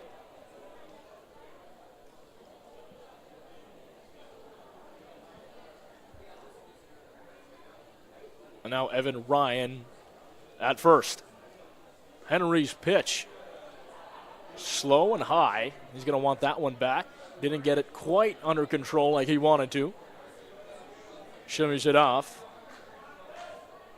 1-0 count as Henry takes a look back to first base. Potentially a cheeky punch out as one is hammered over to Champ Gardner on another routine catch in center field. So the Majors don't let any further damage go against them. Keep this one in a 6-run margin and lead 9-3 over the Red Sox. Nice bit of pitching there in relief from Jonathan Henry.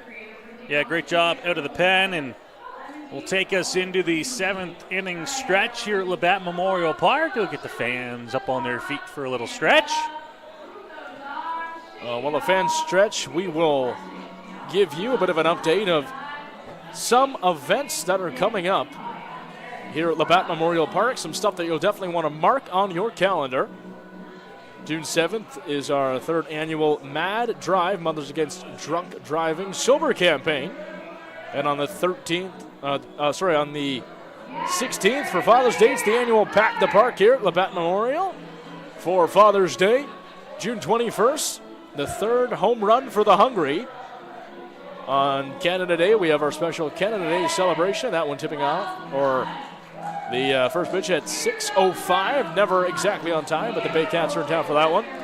July 5th is annual Shake Day. July 12th, Pride in the Park for London's Pride Festival. And then on August 9th, UNESCO City of Music concert. And finally, on August 16th, the annual Grand Slam, 2nd annual Grand Slam, presented by Grand Theatre, right here in London. Tickets available at www.londonmajors.com. You can get yours today. As we do have another pitching change, this one presented to you by Throw, London's original knife throwing.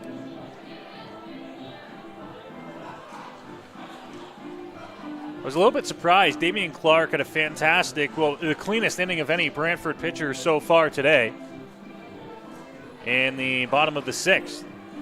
We're just 11 pitches, 3 up, 3 down. But that's all he'll get today. Well, we talked about the busy schedule. Some chicken dance continues on here in the crowd today. That's number 17 on the mound for the Red Sox. It's going to be Gregor Farquharson. So Farquharson out there for the first time today. He's seen some time, significant time though for the Red Sox over the last several games. 6'2" right-hander from Saltcote, Saskatchewan. currently a senior at Maryville State University, posting a career 6.65 ERA for the MSU Comets. He also spent time in the Swift Current 57s in the Western Canadian Baseball League, appearing in 19 games back in 2022, logging nearly 40 innings pitched. He'll check in at a tough time, and like you said, no, I'm a little bit surprised to see Clark pull out of the game so abruptly after his fantastic stint in the sixth inning. Well, the only thing I can say, and the mindset behind it that I'm guessing for the Red Sox, we talked about the Majors busy 3-3. Well, it doesn't get busier than what the Red Sox are doing right now. They played last night in Welland. They're having a 4-4 weekend. Thursday, Friday, Saturday, Sunday, 4 straight games. They're down in this one. I don't want to say they think they're out of it, but here in the bottom of the 7th inning, trailing 9-3, they might be wanting to save Clark for one of their 2 games tomorrow or Sunday. Definitely not stretching him too much out on this rainy day, so to speak, for the Red Sox pitching unit, as Reyes Cruz fouls one back. And we're going to hear that smoke at the top of the shelter here at Labatt Memorial Park once again.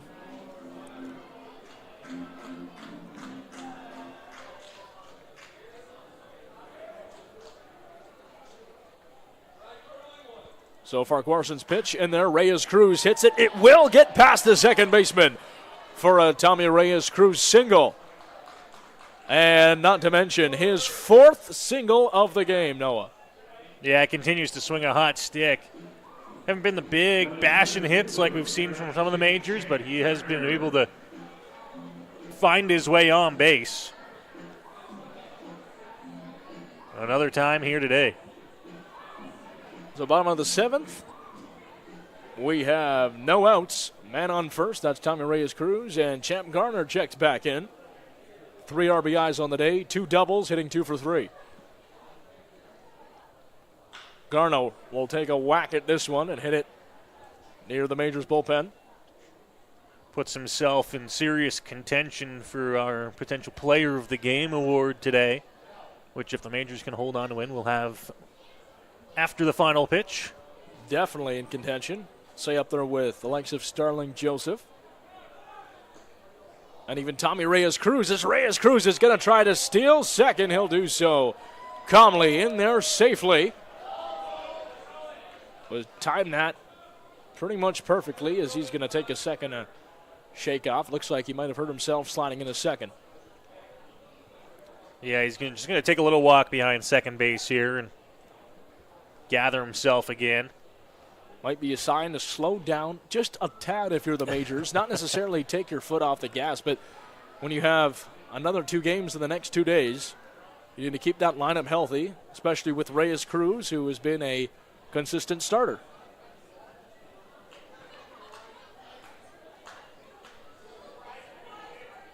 A 1-1 to Garner in the dirt. Now 2 balls and 1 strike.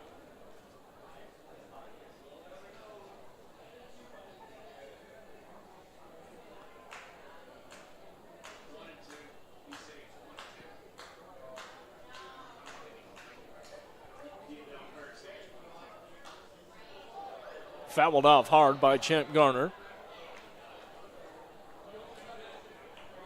Appears that the umpire said the call was 1-2. So if that's the case, Garner just kept himself alive with that hack of the bat. Farquharson takes a look back at second base as one nearly drops in the shallow left field side for Champ Garner. Reyes Cruz will have to make his way back to second. As we get deeper and deeper into the night, the crowd remains strong, proud and loyal here in London. Good amount of fans have stuck around so far, despite this game now rolling close to that 10:30 mark. So Gregor Farquharson Throws that ball in there. He has a strikeout opportunity.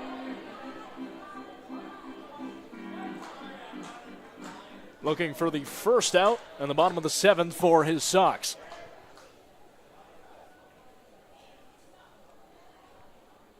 Farquharson in there, and it's going to be swung on again and kept alive. Champ Garner fouls that one off down the first base line.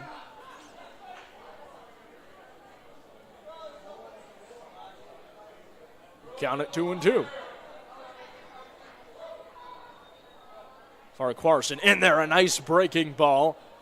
It's going to hit the dirt, and Garner will have to at least attempt the run, but mounts to nothing in the end as Farquharson punches out the first one of this inning for the Red Sox. Yeah. Nice pitch. Great job there. They finish off the job with the put out catcher to first, and there's one gone. So Tyler Mosher back in the game now. Mosher's played well at an RBI single already in this one. And we saw a showcase of his lightning quick speed as well. A lot of fast players in this London lineup.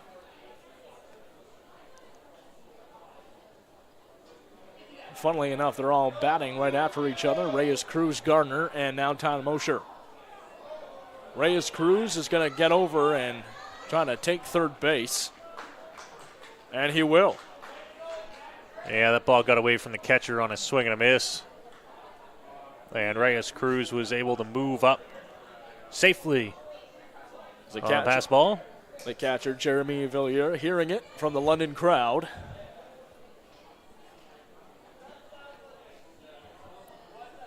One and one with one out.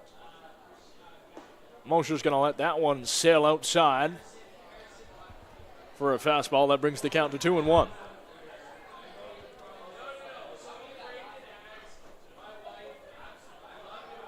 Only one out. You still have Reyes Cruz on third. In scoring position. Mosher watches that fastball go high right in front of his face. And the ball for chance. Back once again. You knew they were coming. Letting Farquharson hear it. Fastball is upstairs. Another walk for the Majors. Painting the corners. Mosher on first, Reyes Cruz on third.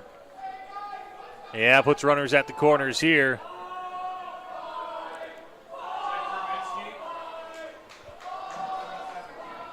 And here comes Gibson Kresminski.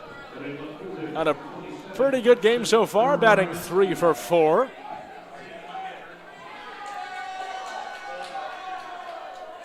And playing left field. Only one out still for the Majors. And they have batter or runner in scoring position as that fastball's in the dirt from Farquharson. Fans love when he misses on that one. We got the ball 6 here. Ball 6 heard loud and clearly across Labatt Memorial Park. In there and up high, ball 7 we're looking at. Farquharson having a tough time here.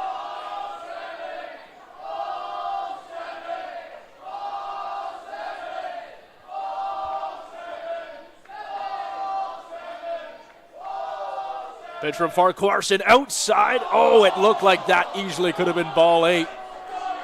But the umpire's tired of hearing those chants, and he's going to call that in favor of Farquharson. Exactly. Yeah, he caught the outside edge by just enough to get the benefit of the doubt and the chance.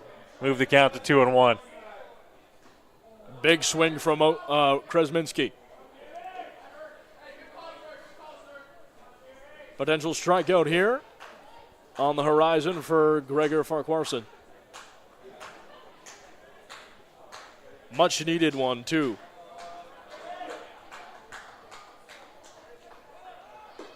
That one flying high, and Mosher trying to steal second. He will not get there on time, and a heads-up play, a nice throw from the catcher, Jeremy Villieu, to put down Mosher. Mosher didn't get a great jump on his way to 2. I think he was either expecting a ball in play or maybe a ball to get away from the catcher, because that throw was right on the money and in plenty of time to get him.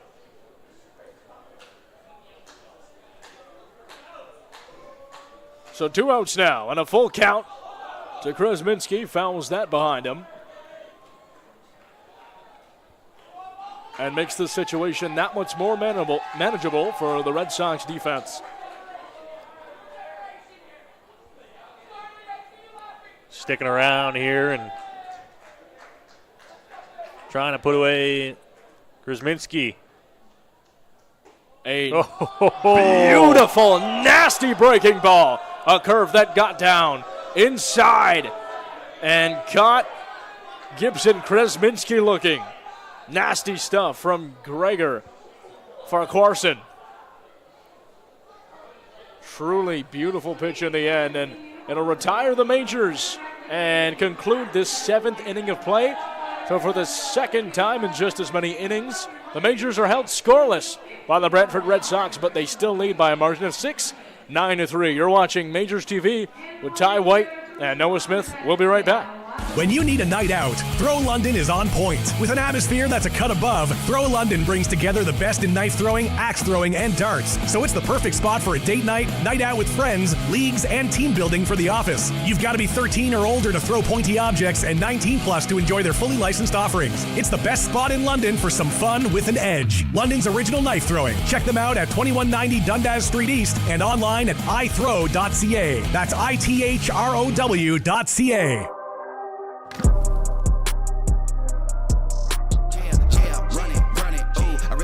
My time, think it's my year, yeah. I really feel it's my time, think it's my year. They gon' have to retire my jersey early. Whole crew coming, had to work something, cause I had nothing in my pocket, yeah, I did all that. Big plans, partners trying to make profits, yeah, I did all that. Work, sweat, and tears breaking, even no ends, yeah, I did all that. Had to make it happen, putting hours in my practice, I did all that, yeah. Run it, ooh. I really feel it's my time, think it's my year, yeah. I really feel it's my time, think it's my. Go beyond the scores and get to know the athletes who call the Forest City home. Joseph crushes one. Game Day London brings you in-depth stories and conversations about London's major teams and the athletes. Whether it's in the rink with the Knights or on the field with the Majors, Game Day London has you covered from the start. For fresh and engaging sports coverage, visit GameDayLondon.com. Of Majors TV. Welcome back. A beautiful Friday night in Labatt Memorial Park as the sky has gotten progressively deeper and darker throughout the night. Majors lead the Red Sox 9-3. And Jonathan Henry still on the mound. We saw a just disgusting 12-6 curve from Gregor Farquharson to sit down the Majors lineup in the 7th as we enter the 8th now.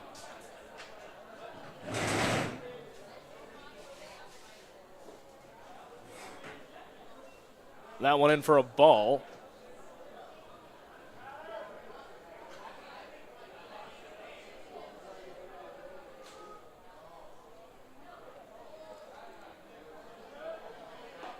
And it looks like this is a pinch hitter here for the Red Sox.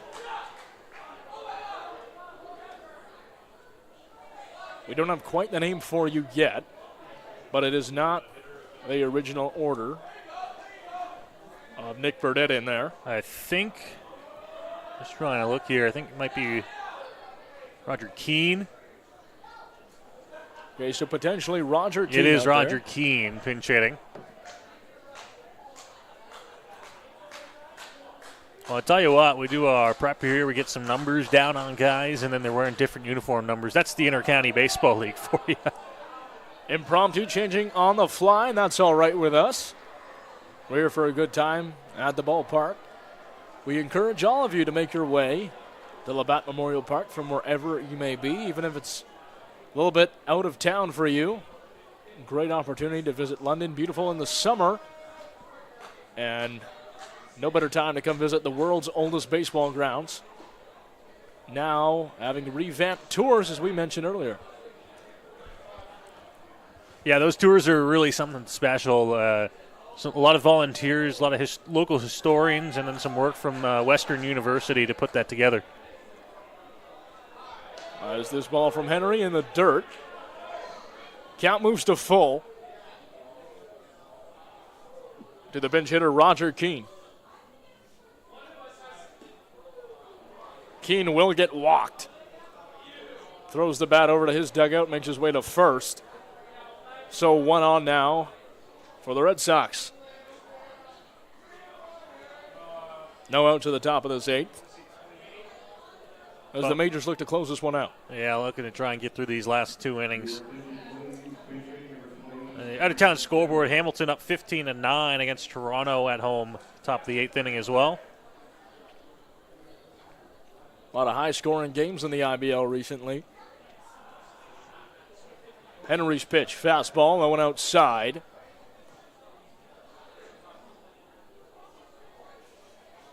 It was watched the whole way through.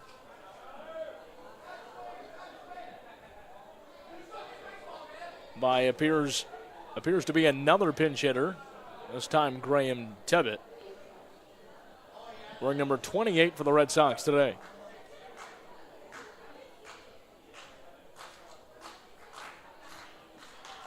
Swung on by Tebbett, high, and it's going to make its way out to the right field side. Going to certainly drop foul, but Tyler Mosher made the long run over to it to even attempt to get that one back off the foul from Tebbett.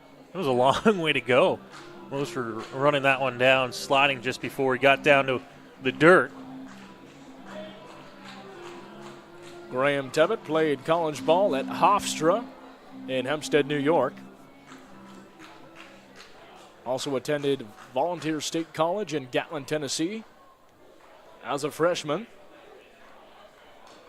And attended community college in Warren, Michigan as a sophomore. So played lots of college ball all over the states. And has spent a considerable amount of time in the IBL dating back to 2014.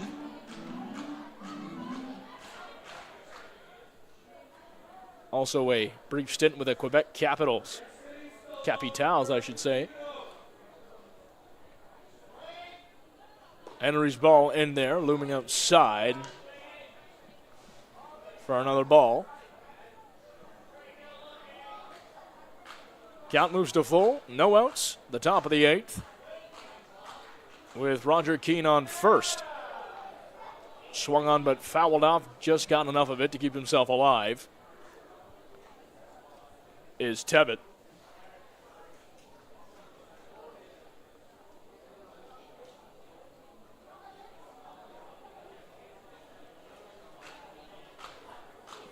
Jonathan Henry definitely needs to get some outs here. For his Majors side, he could see some relief in the next 2 games throughout the weekend as well. As checking with the first base umpire, he's going to say Tebbett did go, so it will be a punch out. Right on cue from Jonathan Henry. Yeah, picks up the strikeout there, gets the first out of the inning. And at this point now, he's done a great job out of the bullpen. So in comes Lucas Bateman, first player in a while who actually started the game out for the Red Sox. He's 1 for 3 on the day with a walk. That came back in the 3rd inning.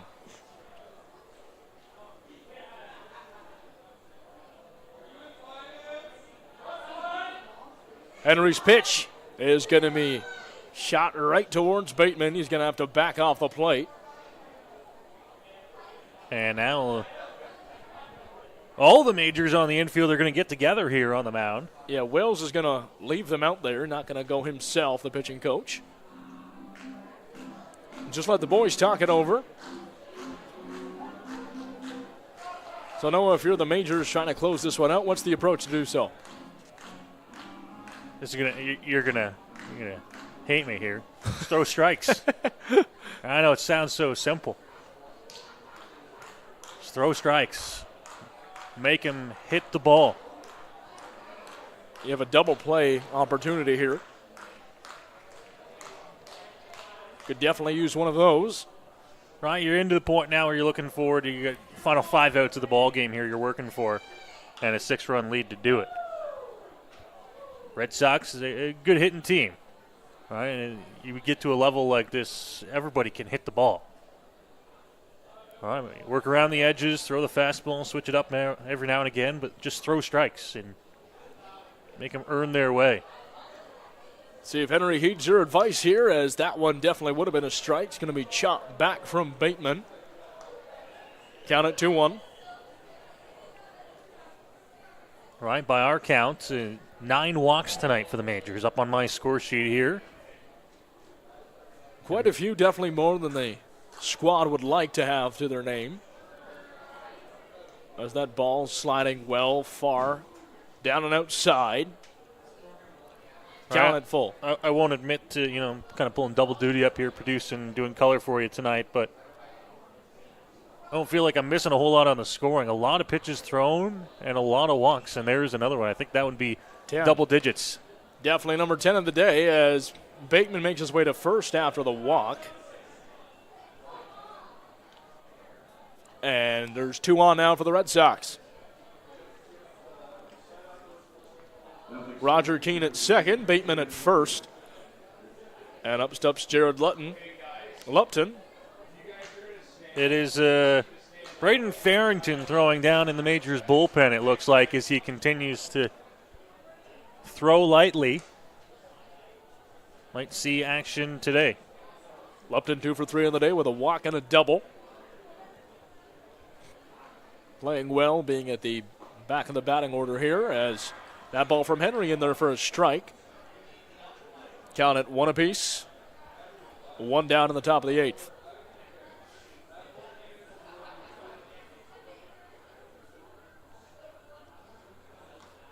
A windup from Henry. Fastball. Inside and crushed. That's going to reach the parking lot. You got to watch out for those cars. You don't hear. I'm parked far enough back. I don't think I really have to worry about it tonight, at least. Definitely something we recommend here at Labatt Memorial Park. If you get here earlier, park towards the back, because this park is no stranger to hits like that, as Lupton pushes one right into the hands of Henry. Double play opportunity, not in time. They're going to be able to punch out Roger Keane. They actually punch out there Jared Lupton. They get Bateman going a second, and Lupton to save it first on the fielder's choice. So that means 1-0 from Henry is swung on. It'll make it up to Ty Mosher, who will make the play over to Cardoso at first base and retires the Red Sox side, keeping them scoreless yet again through another inning. So nice bit of pitching by the Majors there, and Jonathan Henry. Good bit of defense, and they keep their lead from 9-3. Destiny lies in their own hands, Noah. Yeah, chance here to try and finish off this ball game as we go to the bottom of the 8th inning. The Majors just looking ahead. We mentioned it, looking at the weekend ahead for London in Welland tomorrow. 1 o'clock start. That bus is probably pulling out of here in London like 7 a.m., something like that. I would think 8 a.m. at the latest, about a 3-hour trip up to the Welland Stadium. They probably want to be pulling in there, I think, no later than 11 o'clock. So it's a fairly early morning is what I'm trying to get to here. And the Majors want to try and get out of here as quickly as they can. Get home, get some sleep, back here on the bus in the morning, and then back here on Sunday as well. So it's the Chatham-Kent Barnstormers in town on Sunday afternoon. First look for Majors fans if you're watching at home and want to make the way down to the ballpark.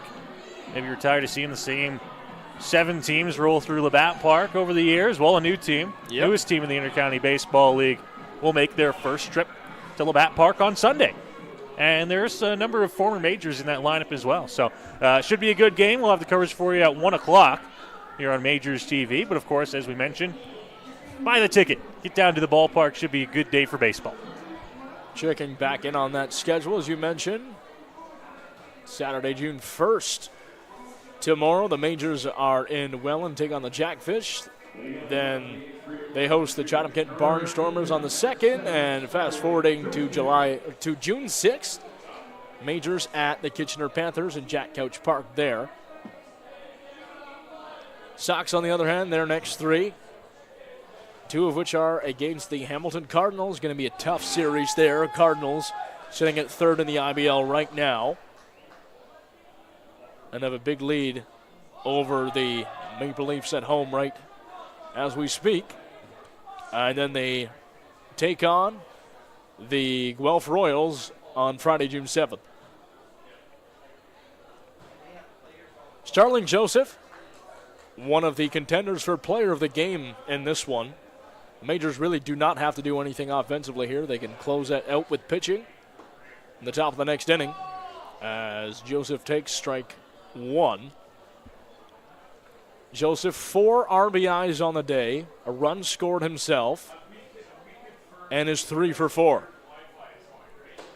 Incredible day swinging the bat for Starling Joseph. He's got star in his name. It's part of the job description.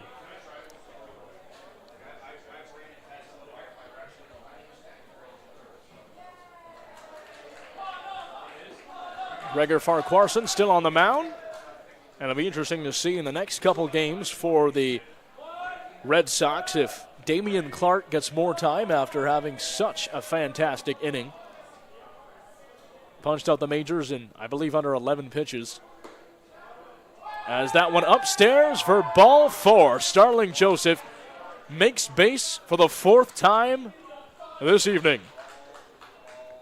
He has been able to find himself aboard a lot tonight and has contributed offensively, batting in nearly half the Majors' runs.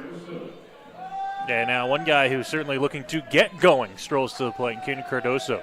Yeah, Caden's been a little bit late to the party here today. 0 for 4. Very unlike him. Ball 5 chance coming down now. And interesting that Roop Janardet hasn't made any changes offensively to get some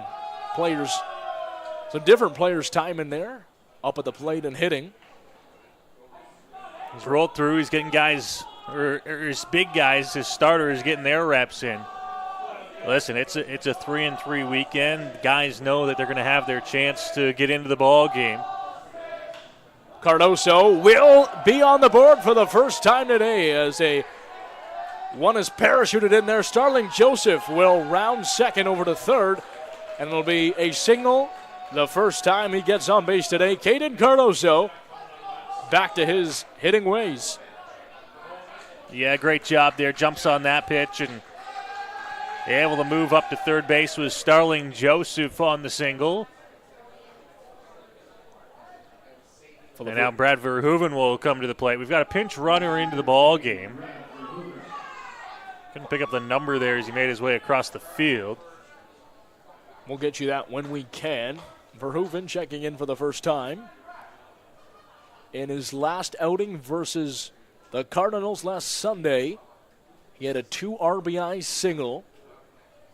Went 2 for 4 on the day with a run as well to his name. So a strong game, batting 8th last time for Brad Verhoeven.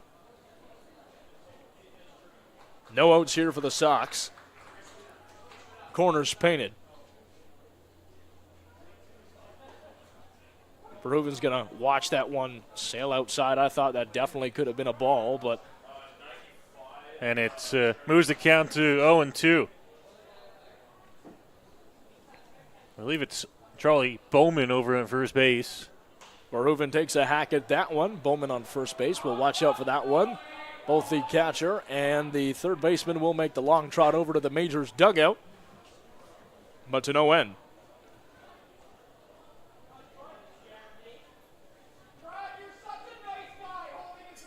Count stays at 0-2. It's Brad having a conversation almost with the Majors faithful here behind home plate. Just let him know that he was a nice guy holding the catcher's mat. Verhoeven's a catcher, you got to keep in mind. He's only doing what he would want done for him if he had to make that trek over into foul territory. Do unto others as you want done yourself. As that one is a ball inside on Verhoeven. Count at 1-2.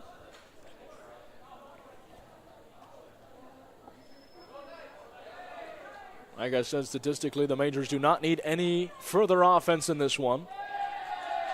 But always good for morale. Swinging that bat as Verhoeven is going to bounce one off the green. He'll get around. Sticking at first, Starling Joseph in to score. And the bench runner around to third. So Verhoeven gets on the board. Yeah, great hit there has put the Majors up to 10 now in the ball game, double digits on the base hit. Bowman moved up to third. That'll go down as an RBI signal for Brad Verhoeven. Majors reach double digits in tonight's game. Cleveland Brownlee's still in the ball game here, and he's going to get another chance to swing. And let me tell you, these fans who have stuck around, it has cleared out a little bit. The temperature has dropped about 8 degrees now since first pitch. Nearing 11 o'clock here in London. And the fans that have stuck around, I think they're really wishing for a Cleveland Brownlee hit here. Be nice to see. Especially for those who have stuck around. It's gotten colder. Brownlee's going to lace one out to the shortstop, a routine play. And that attempt at the double pickoff will not work in the end. The double play no good. And another Major makes his way safely to third base. And Cleveland Brownlee, off another error, will be in there safe at first. His second single of the game. So Brownlee's in there. It'll be a fielder's choice. And, oh, apologies. Now it looks like Charlie Bowman was in. So that must have been Jagan Chanderdad who was in previously. Of course, manager Roop Chanderdad's son. So now Bowman comes in to relieve Brownlee.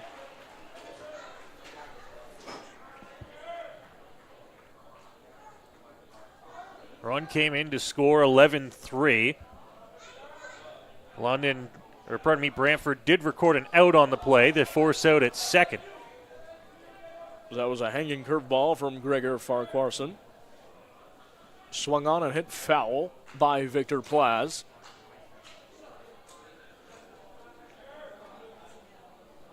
Plaz 1 for 4 on the day. That one in there for a strike, and he's down 0-2. Only one out thus far for the Red Sox in the 8th inning.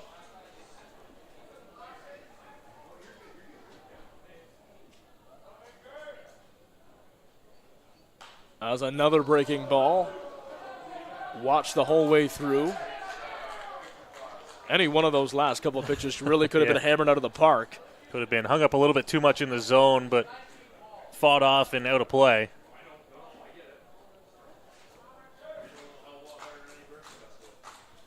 The 0-2 to Plaz after keeping himself alive. It'll get, and they're on a fastball.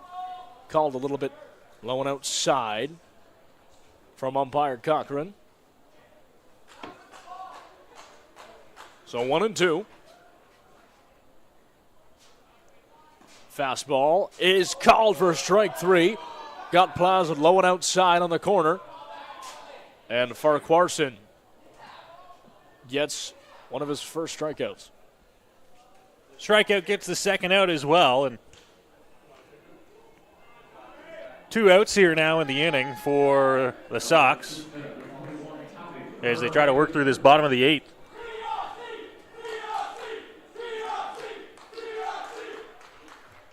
Tommy Reyes Cruz, a perfect 4 for 4 today. All singles. Making likely his last appearance out here on the plate today.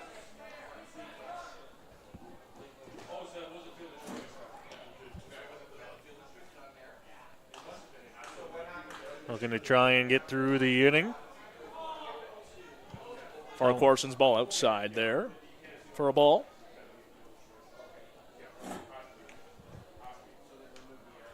Count 1-1. Swung on behind, so Reyes Cruz keeps himself alive. Still 2 outs. Red Sox looking to keep this one at a 7-run game. Majors certainly an opportunity to add even more, though, as a really ball that got really out of control there from Farquharson. It was a curveball, really just slipped out of his hands at the end when he tried to snap it down. And who's the count to 2-2?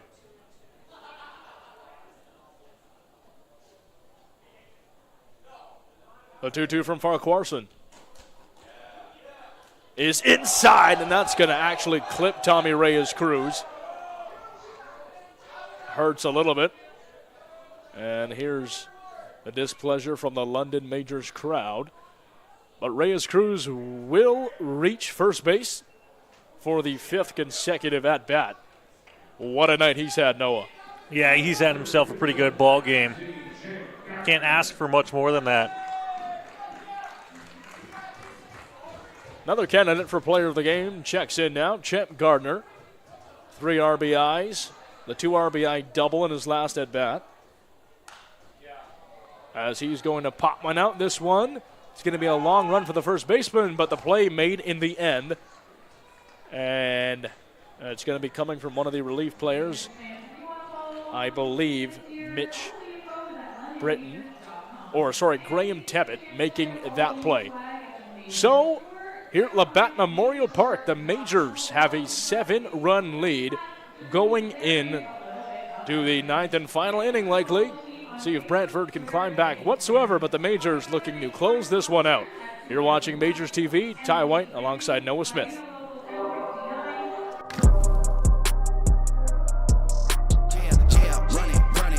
I really feel it's my time, think it's my year, yeah. I really feel it's my time, think it's my year. They gon' have to retire my jersey early. Whole crew coming, had to work something, cause I had nothing in my pocket, yeah, I did all that. Big plans, partners trying to make profits, yeah, I did all that. Work, sweat, and tears breaking, even no wins, yeah, I did all that. Had to make it happen, putting hours in my practice, I did all that, yeah. Run it, ooh, I really feel it's my time, think it's my year, yeah. I really feel it's my time, think it's my.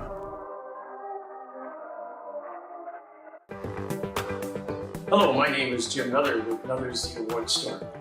Come along with me on a virtual tour to take a look at our amazing products and services that we're able to provide to you to help you with your recreation needs.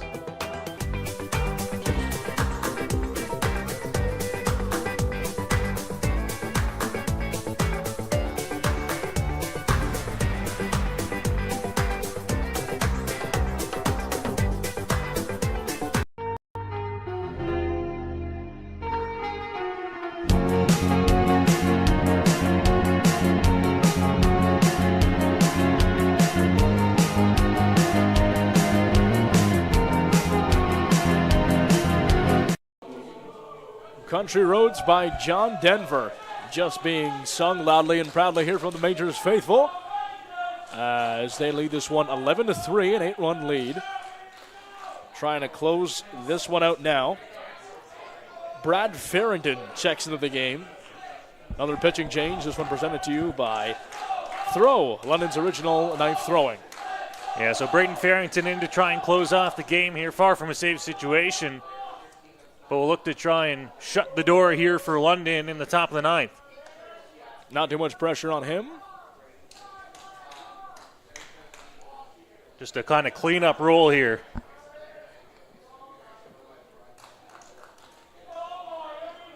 That one well inside and clips Gus Wilson harshly on the shoulder, so he'll walk to first. Farrington needs to calm down a little bit. Just get these balls over the plate. Not a good start, but he'll try to settle in here. Runner aboard here to kick off the top of the 9th inning for the Red Sox.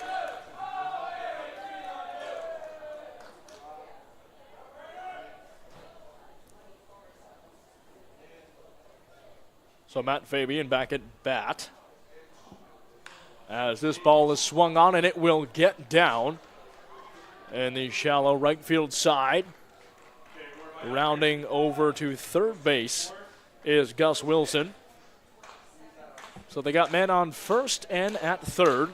Pitting the corners once again. Double play opportunity potentially for the Majors, as they just want to close this one out. Let the folks go home and get some rest themselves before they head to Welland tomorrow. Absolutely. Not a good start to the top of the ninth, though. Hit by pitch and then a single roped into right center field. And it's Farrington trying to close the door here for London. Farrington's ball will get down in there. A sliding curve, it looked like. High inside the zone. Strike one. Fastball gets his man swinging on the second attempt. Evan Ryan taking the chop at that one. One of the several players in here for relief on the Red Sox squad. And as you can hear from Majors fans, past their bedtime, getting later here. Extremely dark inside Labatt Memorial Park. Apart from the help of the floodlights, now the new and improved LED floodlights.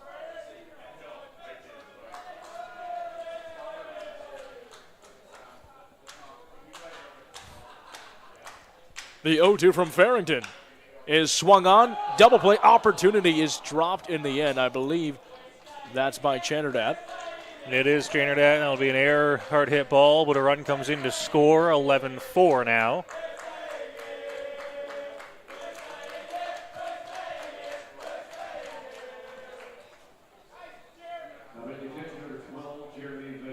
So not a great start for the game here.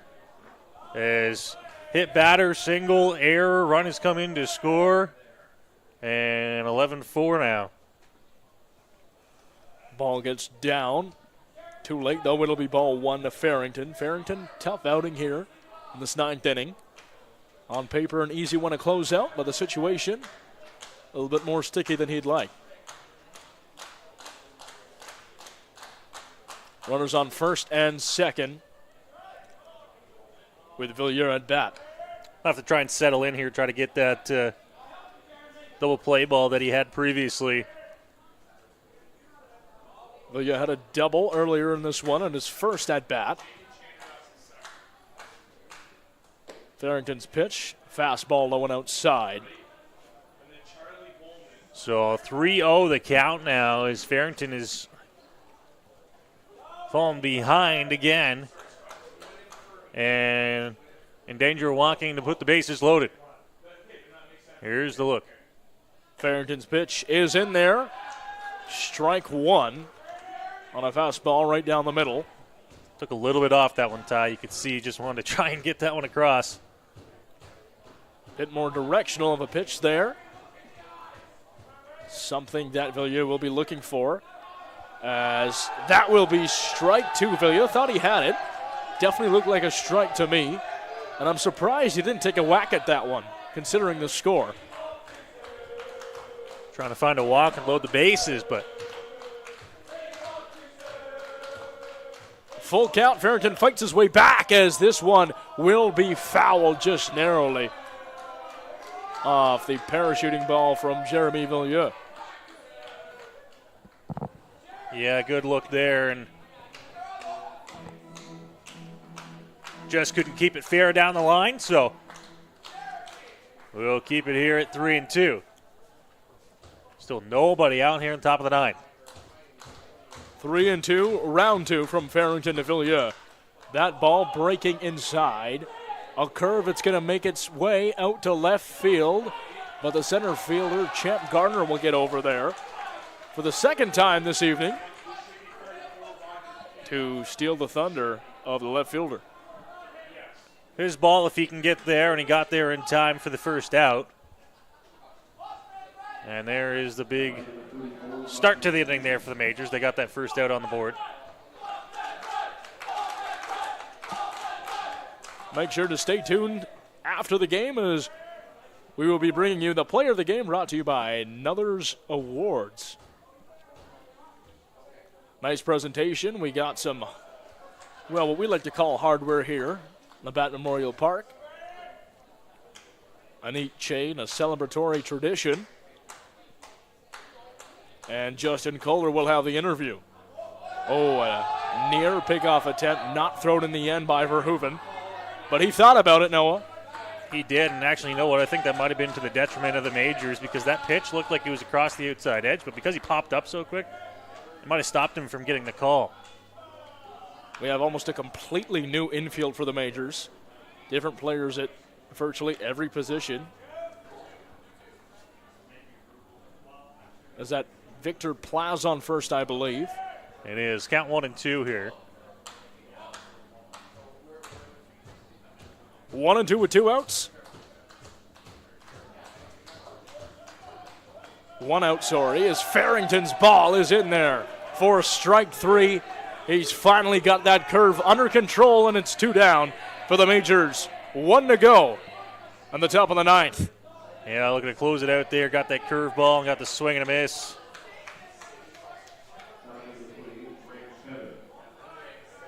Looking to try and close it out. Here's the Majors search for the final out here on this Friday night.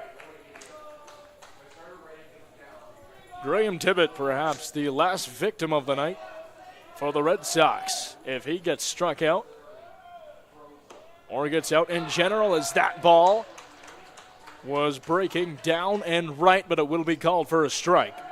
1 down for Farrington. That one is swung on. It will make it up to the shortstop. To first, Plaz is brought off the bag, so bases will be loaded for the Red Sox. Not quite out of the jam yet. Still a tough situation to get out here if you're the Majors, and a tedious ending to this game. Yeah, it just seems to drag along here. As we still search for that final out. Bases now loaded. Farrington looking to still close it out. First base umpire says the appeal is no good. And Lucas Bateman back up once again, 2 for 4 on the day. And would legitimately make this interesting if a grand slam came here. Farrington falls behind 2-0. That's that point now with 2 outs where if he did get a hold of one, it would make it a 3-run ball game. But even a 3-run ball game with 2 outs would seem like a lot. That one misses outside. Now he's in danger of walking in a run. 3-0 count to Farrington. Farrington to Bateman. Can he prevent the walk? That one definitely over the middle. Might be a bit of a softer fastball. But nonetheless, down low for strike 1. As this one is hit, double play opportunity. Oh, it's but off the glove. It is off the glove of Chanderdat. And another one will be in the score for the Red Sox. The Red Sox, another 2. 11-6 now, and things just became even more interesting. Well, Majors still searching for that final out ground ball. Looking like they had it, and another error will keep us going here as the Majors look to try and close it out. Brent Wells has not said anything to Farrington yet. No mound meeting. They're letting it play out and hoping that their significant lead and margin is good enough to close this one out. Ball 1 called from Steve Cochran. It is just missing there. Count 1-0. Jared Lupton had a double in his last time out, and this one will make it through again. The Majors shooting themselves in the foot with less than fantastic fielding. Another one will make it home. And just like that, 11-7. Well, don't look now, Ty, but the game's tying run has moved into the on-deck circle here in the top of the 9th inning. A home run here would move the Sox to within 1. And Lupton gets on base again. A quick visit to the mound here for Farrington. He hasn't pitched his best out there, Ty, but he's also probably got about 5 or 6 outs here in this inning. Certainly a double play ball that he'd wanted. A ball that goes off the glove of the second baseman. Perhaps not to Plus his the 2 that he's got. necessarily. Plus the 2 he's got. He should have had at least 5 outs. Definitely. Not to his fault necessarily. Perhaps a little bit poor infielding from the Majors. They'll definitely need to clean that up, as this is becoming uncomfortable after such a large lead. Strike 1 call. 2 outs, 1 more to go, as this is Ethan Paulos for the first time today. Farrington in there again. Fastball was too low. Count it 2-1.